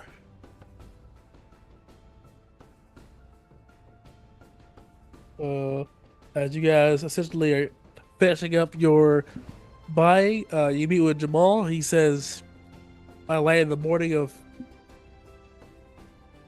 of next morning, you guys will all be heading with me, and we will be going to the site that Irene so helpfully found out for us.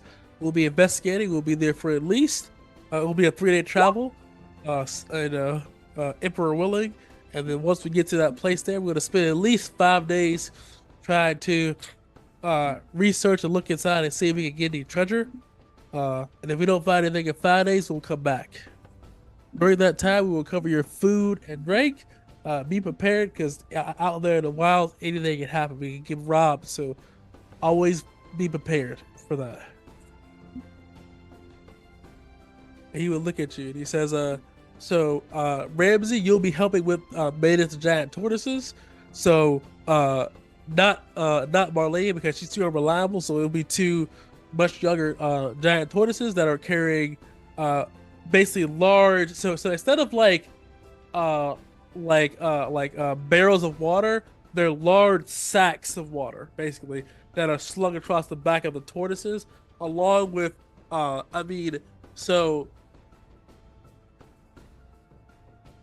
So Jay might notice about too. So you know, like the equipment guys, like bag of like balls, kind of like in like the white bag, and like they have like a bunch of basketballs or balls, and it's Yep. like, yeah.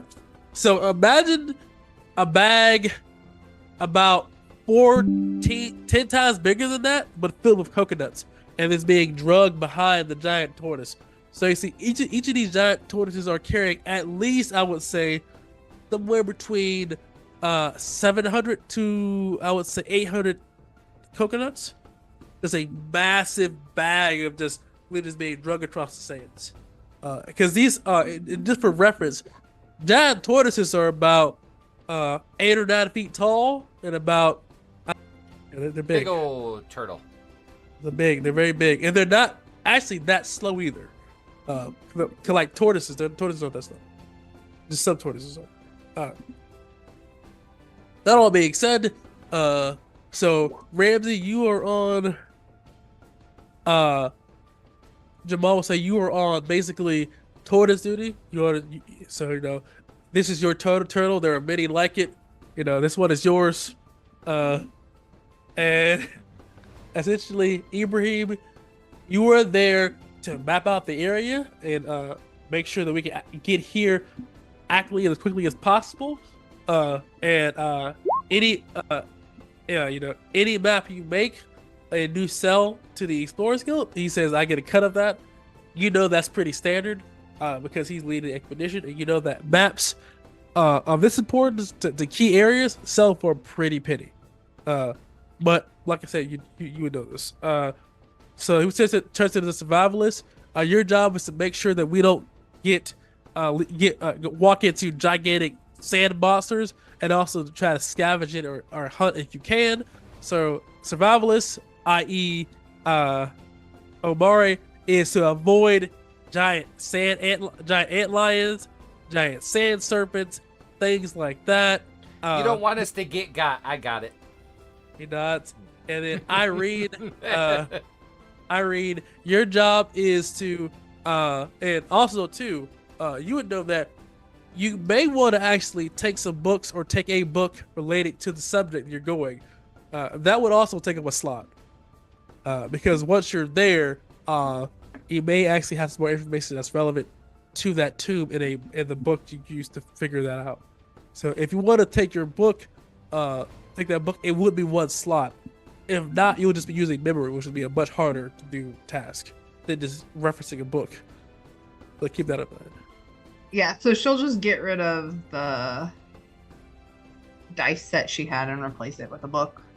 Okay, very nice. And they lend it to you. So not even your promotion, and before you couldn't really take out books, but with your promotion, they would allow you to take that book out there. There you go. There, and he says, if everyone has what they need, then we will press forward. And he says, last call. Going once. Going twice.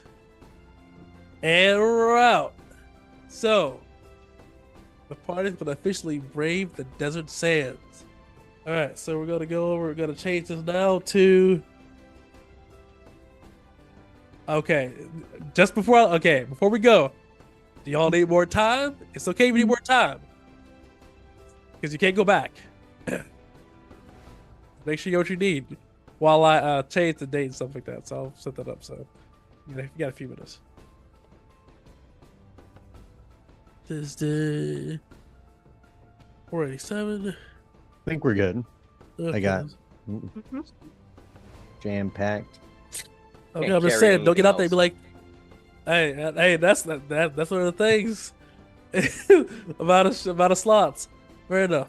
So day's been updated here. It's day 487. They went out. Eagle Scout for the win. Let's go. All right. And as we leave, okay. So if we're heading towards Jamal, we're heading towards. You said something that Irene found. Yes. Some ruins of a great battle that Irene found is south, heading towards Sarissa, but a little off the main road. By a little, 30 miles off the main road. Well, I guess we follow the main path as far as we can. Do you have a map of roughly where this is at, Irene? Irene, do you press the M button on your computer screen? For the map? Yeah. Yes. You can easily, but this is hand wavy stuff. Easily between now and then, you'll be able to go to the Explorers Guild and have them just copy a map of this area, or just buy a map of the Red Coast and just mark that. I mean, if she had told me, I probably would have done it on one of the days I was there. Yeah, that makes sense. One of the days I was talking to Jamal, I would have been like, "Can you help?" That makes sense. Well, then I think what would make the most sense from that standpoint is let's follow the road. And because it seems like these are kind of somewhat clearly marked roads, the dotted lines, so sort of that first Probably day easier travel. Move here right down the dotted line.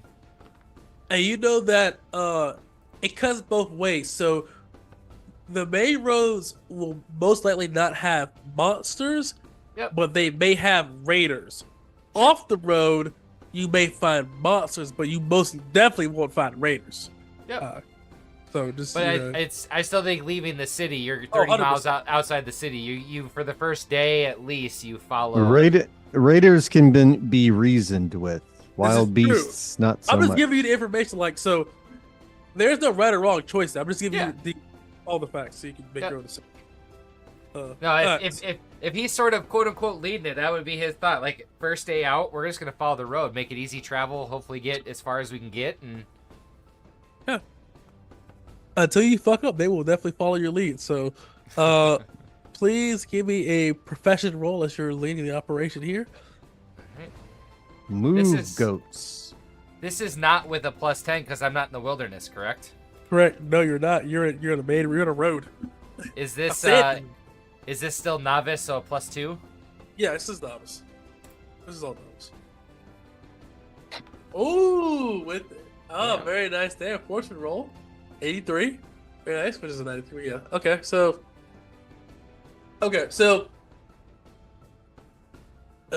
I would say here for your fortune you can move an additional 10 miles today. As you find that the winds behind your back eases your burdens, allow you to get the air is nice, the sand is nice. Allows you to push a little bit further. For today. Gorgeous day, isn't it? Yeah, Carpe Diem sees the day as you press forward, the wind on your back and the sun on your face. But I would say as well too, you don't find any danger today with that fortune roll as well too. So normally it'd be a chance of danger, but today it's gonna be a good day. Ain't nobody gonna die today. As you guys look out there. All right. So that day goes past. I will say here. So, Ramsey, are you trying to form a bond with his animals? Or are you just leading them to, lead them like a shepherd? Just lead him like shepherd. Goats are fairly stupid. They are I fairly imagine he's got like a long bending reed. He's just kind of behind it, smacking him. Bitch ass. Yeah, a couple times. Move, you dumb goat. It's like there's no. You can't raise that graze out in the sand. What are you doing? Yeah, I'm sure there's some grass here and there, but some roots, but it's rare. Yeah, especially off the main road, it definitely is because of the amount of for example, people eat coconuts and then they throw it off the road and it grows into like strawberry and things like that. Yeah, but mostly he's just keeping them in line from wandering or trying to chew on, other goods. They're trying to chew on people's clothes and stupid goats. Very nice there. Okay. Yeah. You're doing that, and Ibrahim, as you are doing explore stuff, I want to make sure. So you're following a road, so you can't get lost. Actually, so never mind. There, you're good. At least for now. How do you get lost? We're lost on the road. that's a little wild. And okay. So I thought you were survivalist. Turn south, dumbass. Just keep going straight. You'll be fine. You have to be lost to survive. I would say here, for survival, let's see here, Omari, you get 150 experience points for today. Everyone else gets 75 for today. Because you're doing your survival stuff. And the explore stuff doesn't count until you get actually off the road and explore stuff that actually hasn't been discovered yet. But you're still surviving out there in the wilds. Alright, okay. Okay, next we're going to cut over to, and you are given rations by Jamal. You guys all huddle around, buy rations. It is a very hearty oatmeal, and they use the coconut and the milk as well too to heat it up and things like that. So no meat, but you guys understand the game. It's oats, and unlike on above table, all your shipping was like hardtack and basically like grog. Here it is oats, dates, and like coconut milk, coconuts, and that's how you get your basically nutrients. Also, lower side here, Southerners are highly resistant to like the shit you get from eating so much coconut milk from genetic mutation. From only having coconut milk coconuts to eat all the time. Yeah, so they're highly resistant to the effects of same way how it's those Polynesian kids that have, or people that have like webbed feet and things like that, so they can and bigger lungs and stuff. Same thing. All right. It's a very niche adaptation. Yeah, they can just don't, and they don't, But yeah. If you just eat coconut milk, you get fucked up. Well, I imagine too. I know that you can grind up the meat. Yeah. And do like some sunscreen. You'd see Ramses do that. He's just kind of grinding in his hands. And you see, and so it's kind of cool as well too, is that because you're along the road, there's still palm and coconut trees. Something that people do as well too to pass the time is they'll grab like palm leaves and they'll go to like large sand dunes and they'll kind of slide down and then slide down like like snowboarding, just like that to pass the time before night falls. So they're like, wee, like it's just sand surfing. This was kind of like, hey, I've been building it out. There's little hints there. So does anybody, as people are playing this or basically sand skiing, does anybody partake? It is a southern pastime. Oh, hell yeah, he's jumping right in. Omari's, here we go! Feel the rhythm, feel the ride! it's literally just sliding into like that. Ramses is happy to watch from He from grew the up on the boundaries. middle of nowhere doing whatever it was that... Like this, like this, like that, yeah, like, it's massive palm leaves. You just, say it's pretty cool. Ibrahim, do you join as well, or you'd be like, no, I'm too pretty for this, I'm too sexy for this? No, I'm a southerner, man. I probably did that a lot in my life, so I'm gonna show off my skills. It's like, Got pretty decent decks. yeah, you just slide like this and style out there, just for shits and giggles. Slide to the left. Slide to the right. For shits and giggles, whoever's participating, give me a dex check. No one's gonna break their leg and die. I'm just saying to see how good you guys do. Yeah, man. All right. So, Omari, so as you get on, this hill you're on was much bigger than what you anticipated. It's like okay, I was trying to go to Weenie Hut Junior, not Weenie Hut. This is above my page right here, right?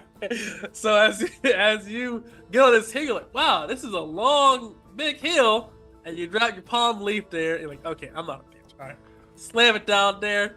You slide down, and literally as you're sliding down, you see a giant kind of sand thing appears. Literally, I imagine it's like the staff he didn't even think about. He's still carrying it. As he's going, he starts to lean forward to catch his balance, and the staff buries into the sand and just ass over apple butter all the way down the rest of the way. like this as you fall forward. Obviously, you don't get any no damage like that, but it's like that pride though. You took like 14 pride damage. Pride was hurt a little bit. Shake that off there. And Ibrahim, you do okay. You do pretty good. You find you're able to stay on the same hill. You definitely dodged the little hoofing spot where Omari definitely ate it. But you were successful there. I laugh. Definitely. Well, I would say Omari comes up and you just see it's like the sand just pouring out of his mouth. He's like, oh, very nice there. I'll say Ibrahim just for everyone gets 25 experience points who participated. So I guess Omari and Ibrahim. Ramsey, you get a 5%. Ramsey and Irene get 5 experience points for Washington. Wouldn't be me though. Yeah, wouldn't be me though. As you guys press forward. Too old for that foolishness. All right. Okay. Well, we cut now. That was day 1, so day 2. Okay. Okay, here we go. So, Omari, please give me your profession roll. well, I think we're gonna move, just to give you an idea. We're gonna move like 15 miles down the road again, and then probably start heading roughly in the direction where the map was saying. So another 15 miles sort of off road. All right. And start heading directly to it. So about half the day right there on road, and then half off. Okay. Once we get off road, I'll take over and navigate us with my charts and my spyglass. All right. Well, also give me a profession roll as well. And I'm then, an expedition leader, so I get a +10 on my charisma to do that. Very nice. We're on day 2. So day that two. was going to be my question. So half the day on, half the day off. Once we get into the wilderness, does my +10 would kick in? So do I add that to my roll? I would say so. Your part is definitely the road part. His would definitely be, which is the second half, is when he takes over. So your Okay. first part, so wouldn't apply, but for his it would apply. Got But it. even though it both would apply, now there's a chance of danger here. Let's see here. Okay. I'd say off-road here. You're not that far off-road. Could be raided. I'd say it's a 25% chance. So give me a D100. Don't roll less than 25. Classic. Ladies and gentlemen. Classic Raiders, D100 bullshit. Raiders, baby. Hey, okay. Actually, D20 car high or low. We'll see what they are. I don't know what they are yet. As I generate this encounter. Somebody wants to roll this? I'm cursed. I'm scared. Kathleen, you're good. You're good with it. You know. Go for it. High or low? Low. Hey, it's gonna be sand monsters because you're off road. Okay, I had a choice. I like sand monsters. There Is you that go. better or worse? Who knows? I don't know. No Doesn't one, sound good. no one knows. There you Well, the go. monsters maybe we can eat if we kill them. Sand monsters. There you go. Oh man, we've eaten some really weird shit Questionable stuff. over the Humans, course of this game. if it lives, they can eat it. Let's see here. I say this one here is prudent. Okay, so. All right. Drop your cells like right here. Hold on. Right there. As you think. Okay. You'll see this. Here. Did it shift? There you go. Yeah. Yeah, make sure. All right.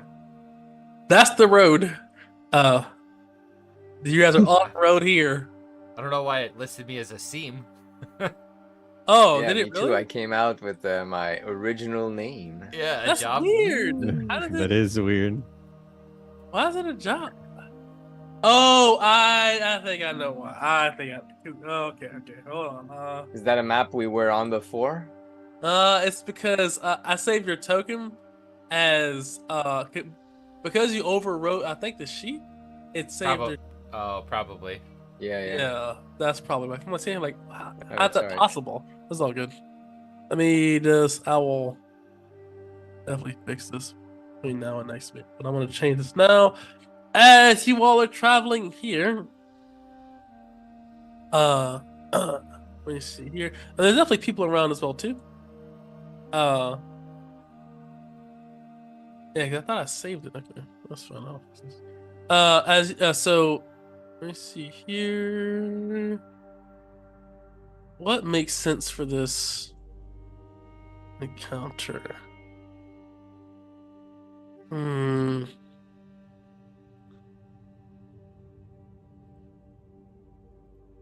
Ooh. Beautiful naked women falling from the sky. Never our luck.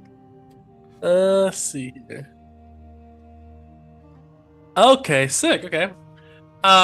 You see gigantic dragonflies the size of, I guess, like Great Danes quickly fly over to your area looking for easy prey.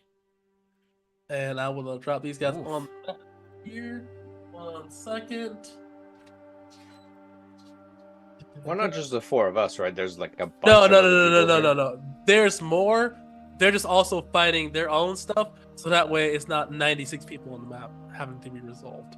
But basically, it's like I treat this like, how do you say, like Final Fantasy, like, psh, like this is your Okay. clan here, and everyone else is fighting their own thing. So I don't have to just resolve this me fighting 96 seconds. You're fighting with yourself. Yeah, like crazy number. No, not do that. So I say here, you see two of these things fly over to you, and let me give you guys a little bit more space here. They won't be that close up to you. Here, maybe a little further away. Here and here. All right. With that, can we get an initiative roll as the party is being attacked by some monsters? All right, we ready? Alrighty, I mean, all ready to go? always happens. Okay, here we go. That is our luck. Well, what do you roll? Oh, 2. It always happens. And I'll take these memories. All right. Okay, let's see here. They're going to another dash to get you this turn here. They'll quickly fly over here. Shoom. And this one has to. No, he can't get you. He has a dash. This one flies over as well too. Dashing, spinning his action to get to you. That being said, it is now your turns. These things seem very hard to hit. Specifically with ranged weapons. Yeah. Because they're doing like this first. So you think they get like zing, zing, zing. They're doing like this, flying around like like you have to see Dragon Blast, right? Mm-hmm. Like that, shifty, flying around. They can drift. Yeah, like that. They're doing this thing like that, like almost like Mike Tyson, like doing that Dempsey roll. Yeah. But yeah. Ramsey immediately dashes. One. City boy! Yeah, I trying to- am blame a ya. man of the city. I think this is gonna be. Before He's you trying to get run, an angle. Can you like try to identify those things and tell us what they are? Like, should we fight them or run away? Because we don't know what that shit is. After you finish dashing, city boys. I'm assuming that takes my action to do that. So Yeah. no. Yes. I'm running. 100%. Ramses is gonna he's gonna book it and he's like we should spread out, but yeah, he's definitely gonna try to get some distance on these things. Amari's gonna start to take a step forward here, I got a range weapon.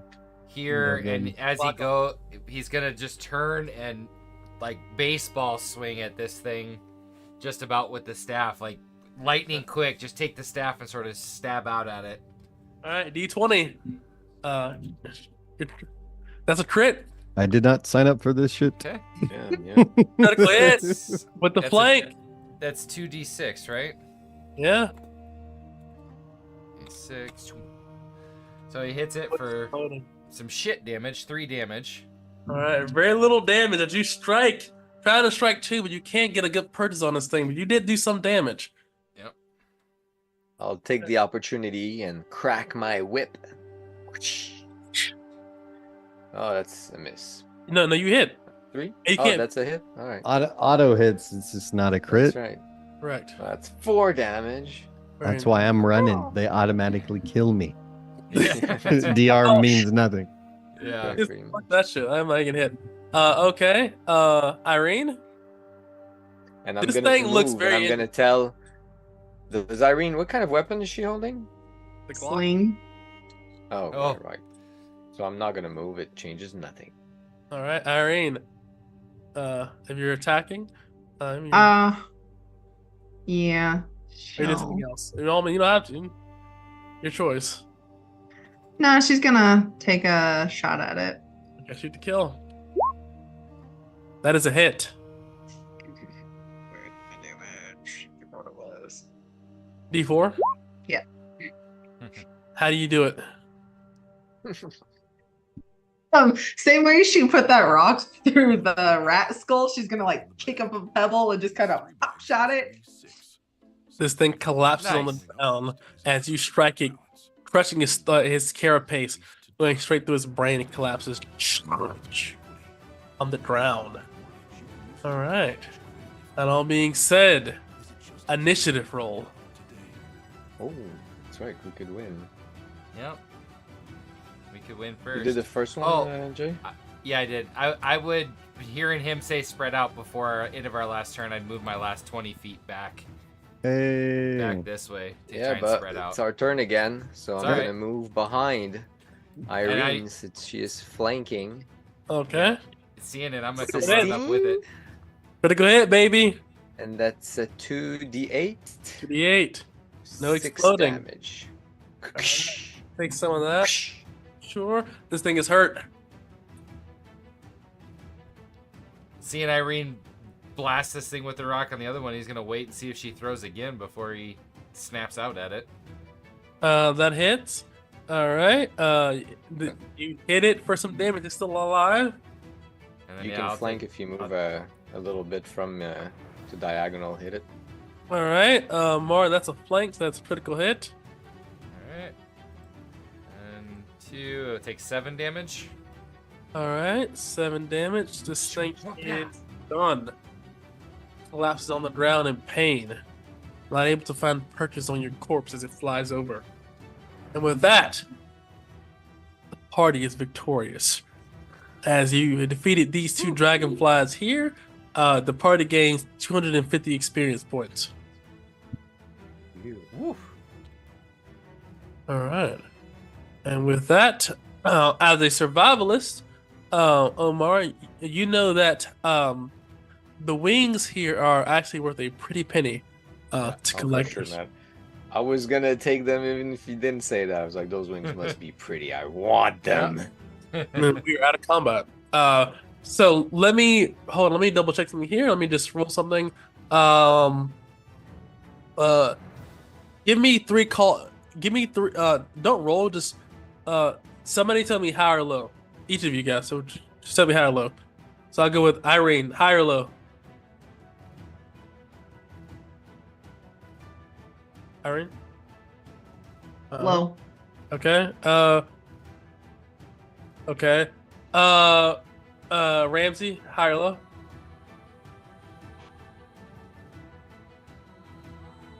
John, high or low? Let's go high. Okay. Ibrahim, high or low? Hi. Okay. Omari, high or low? Low. Wow. Okay. They lost 2 people to this attack. Let's see here. One of them was a guard. One of them was a survivalist. So Omari is only you and one other that is a survivalist left. Only 2 others. So you are one of the 2 remaining survivalists left of the party. Okay. And the other 2 definitely claim the other ones, but these 2 here, give me a profession check for your survivalists to harvest these creatures. Omari. This is definitely wisdom based. Or dexterity.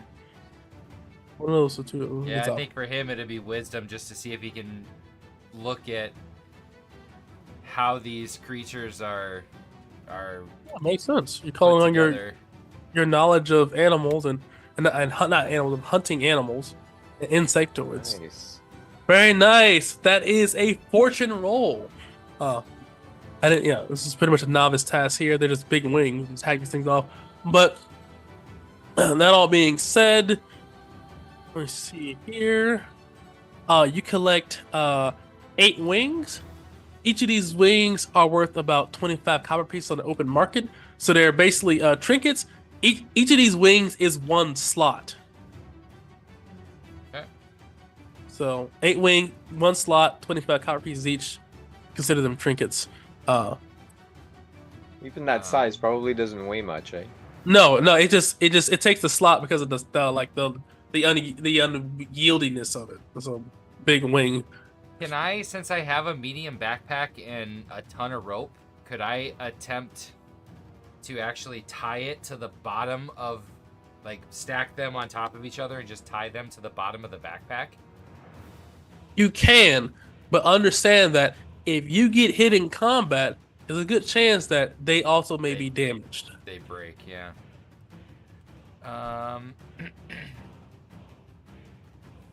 If we're in a caravan, is there anybody? Is there like a wagon or anything coming with us?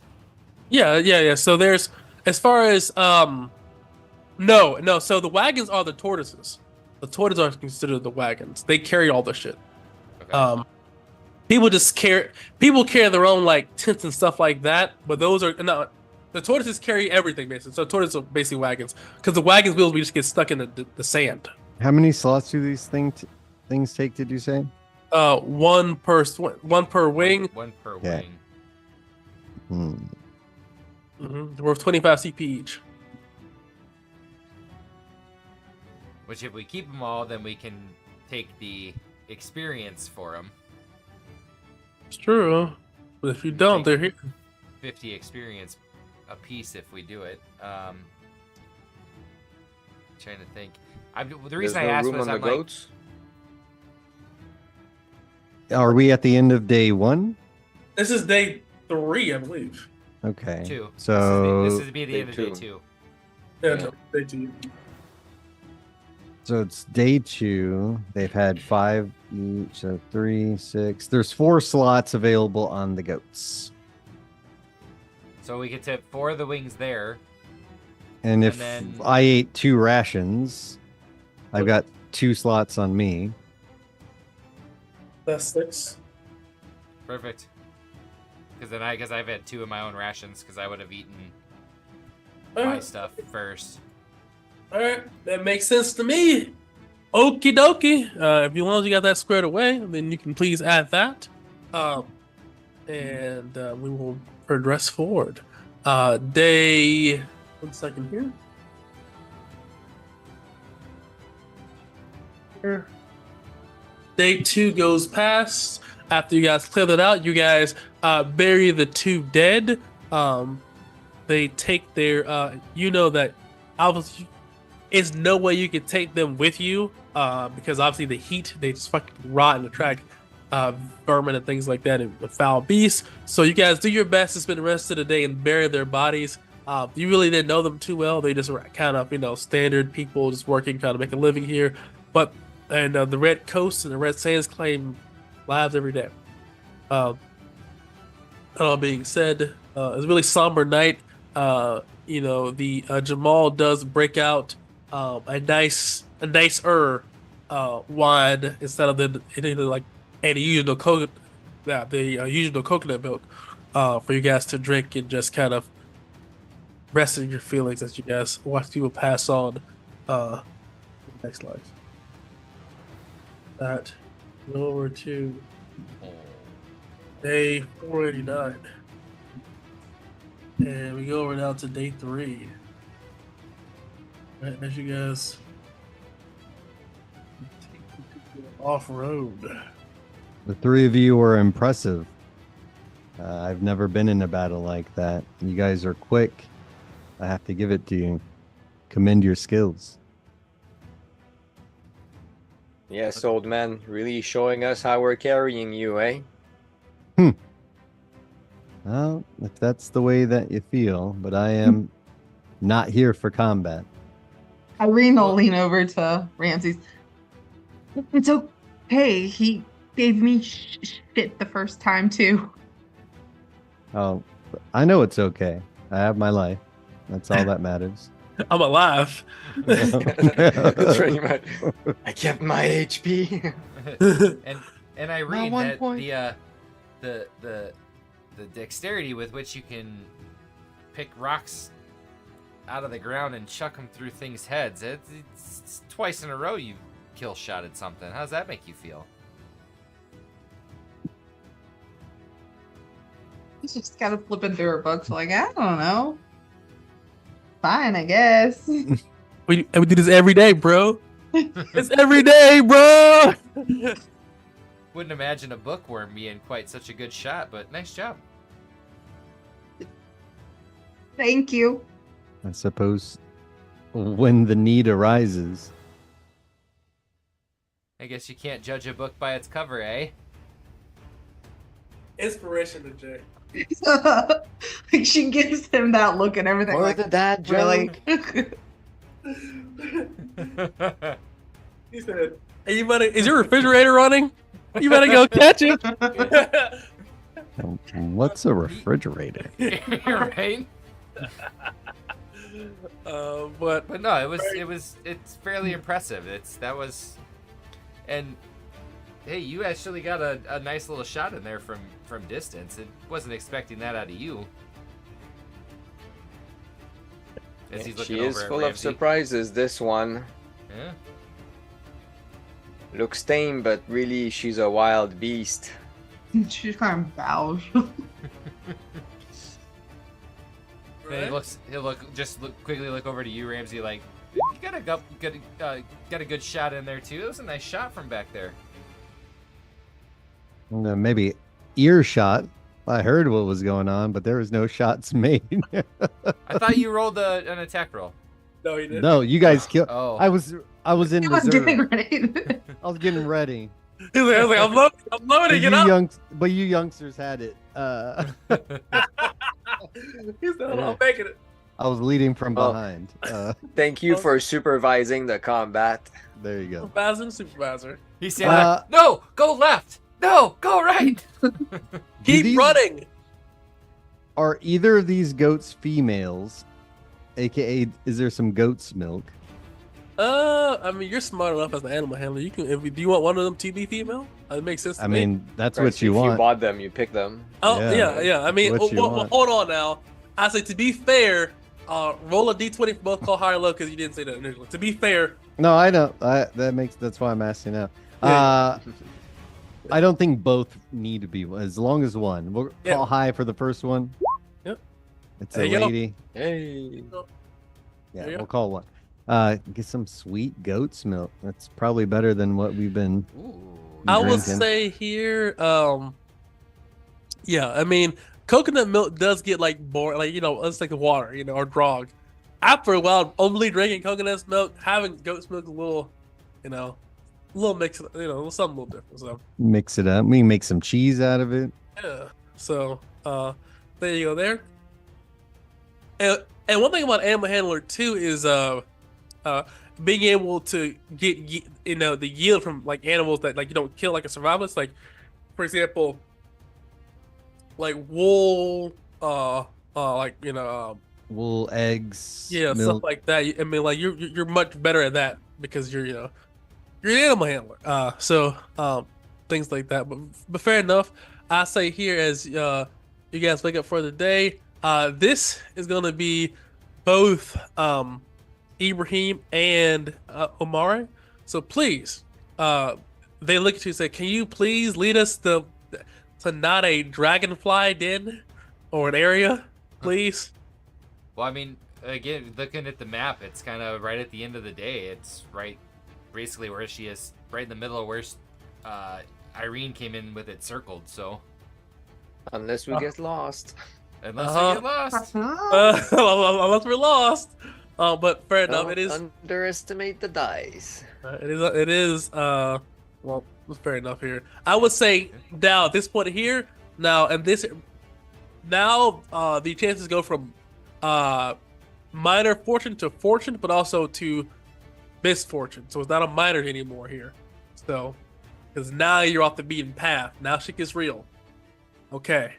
okay. That being said, Omari and Ibrahim, give me your profession rolls. May the ancestors guide us. Very nice. nice. Very nice. Okay, you guys are both successful here. And you guys get to the area here. 1 second.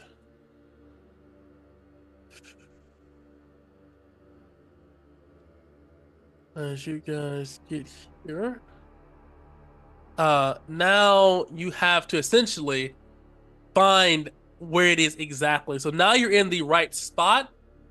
Now you have to find where it is on this spot. For example, if somebody tells you there's a Walmart here in this city, if you get to the city, you have to find the Walmart. So it's the same thing as here. So this is where now Ibrahim comes into play, because now you have to use your exploring skills to try to find out where the thing is at now. And also surviving too, to make sure he lives long enough to find that spot. So Well, that travel was like 29 miles, so we're kind of right at the end of that third day, absolutely. right? Yep. And I'll say nothing super crazy happens here. It's a pretty calm day, so we'll pack that up and go to day 4. It's day 4 night. It's 490 here. If you guys are pressing forward. Now essentially you will be on this tile, but now you'll have to essentially we need Ibrahim has to He needs 3 successes. But he needs to spend. So he needs to, for whatever reason, he needs to succeed 3 times on his profession roll to try to locate this area if it is here. Can I use a like? This is going to be an intelligence check on my profession. Yeah. Can I use my expedition leader for people to help me look? I would say, yes, because I haven't really reworked that for the new system. I would say, for now, yes. So you can add your bonus to that. Also, don't forget that you can use inspiration on any role of yours. So whatever role you do, you can use inspiration, on, including. I only got one though, so I'll save it for now. See if I can make this first one. Okay. Oh my god. Hold on, let me double check. That might be a misfortune. I think it is. All right. That Cracks, sounds right. Cracks knuckles. Like I said, we're in fortune and misfortune time. You guys are off the beaten track, and I will say this here. I think we'll end the session here as we get into the misfortune because it's about to get crazy. Misfortune is very dangerous stuff, so I have to actually kind of generate that. So we'll end the session here as the party, as Ibrahim, you're leading the party to a, like, okay, we're almost there, gotta be here. Something dangerous happens, and we'll have to see next time to see what happens to the party as they hit their first ever misfortune. So we'll see you guys next time, same place. There will be no Dithra without one Shards for me at least next week. So stay tuned and we'll see what we kind of shake up there. So I'll see you guys soon. Be safe, be well, and live Moss. I'll see you in the next one. Peace. Peace.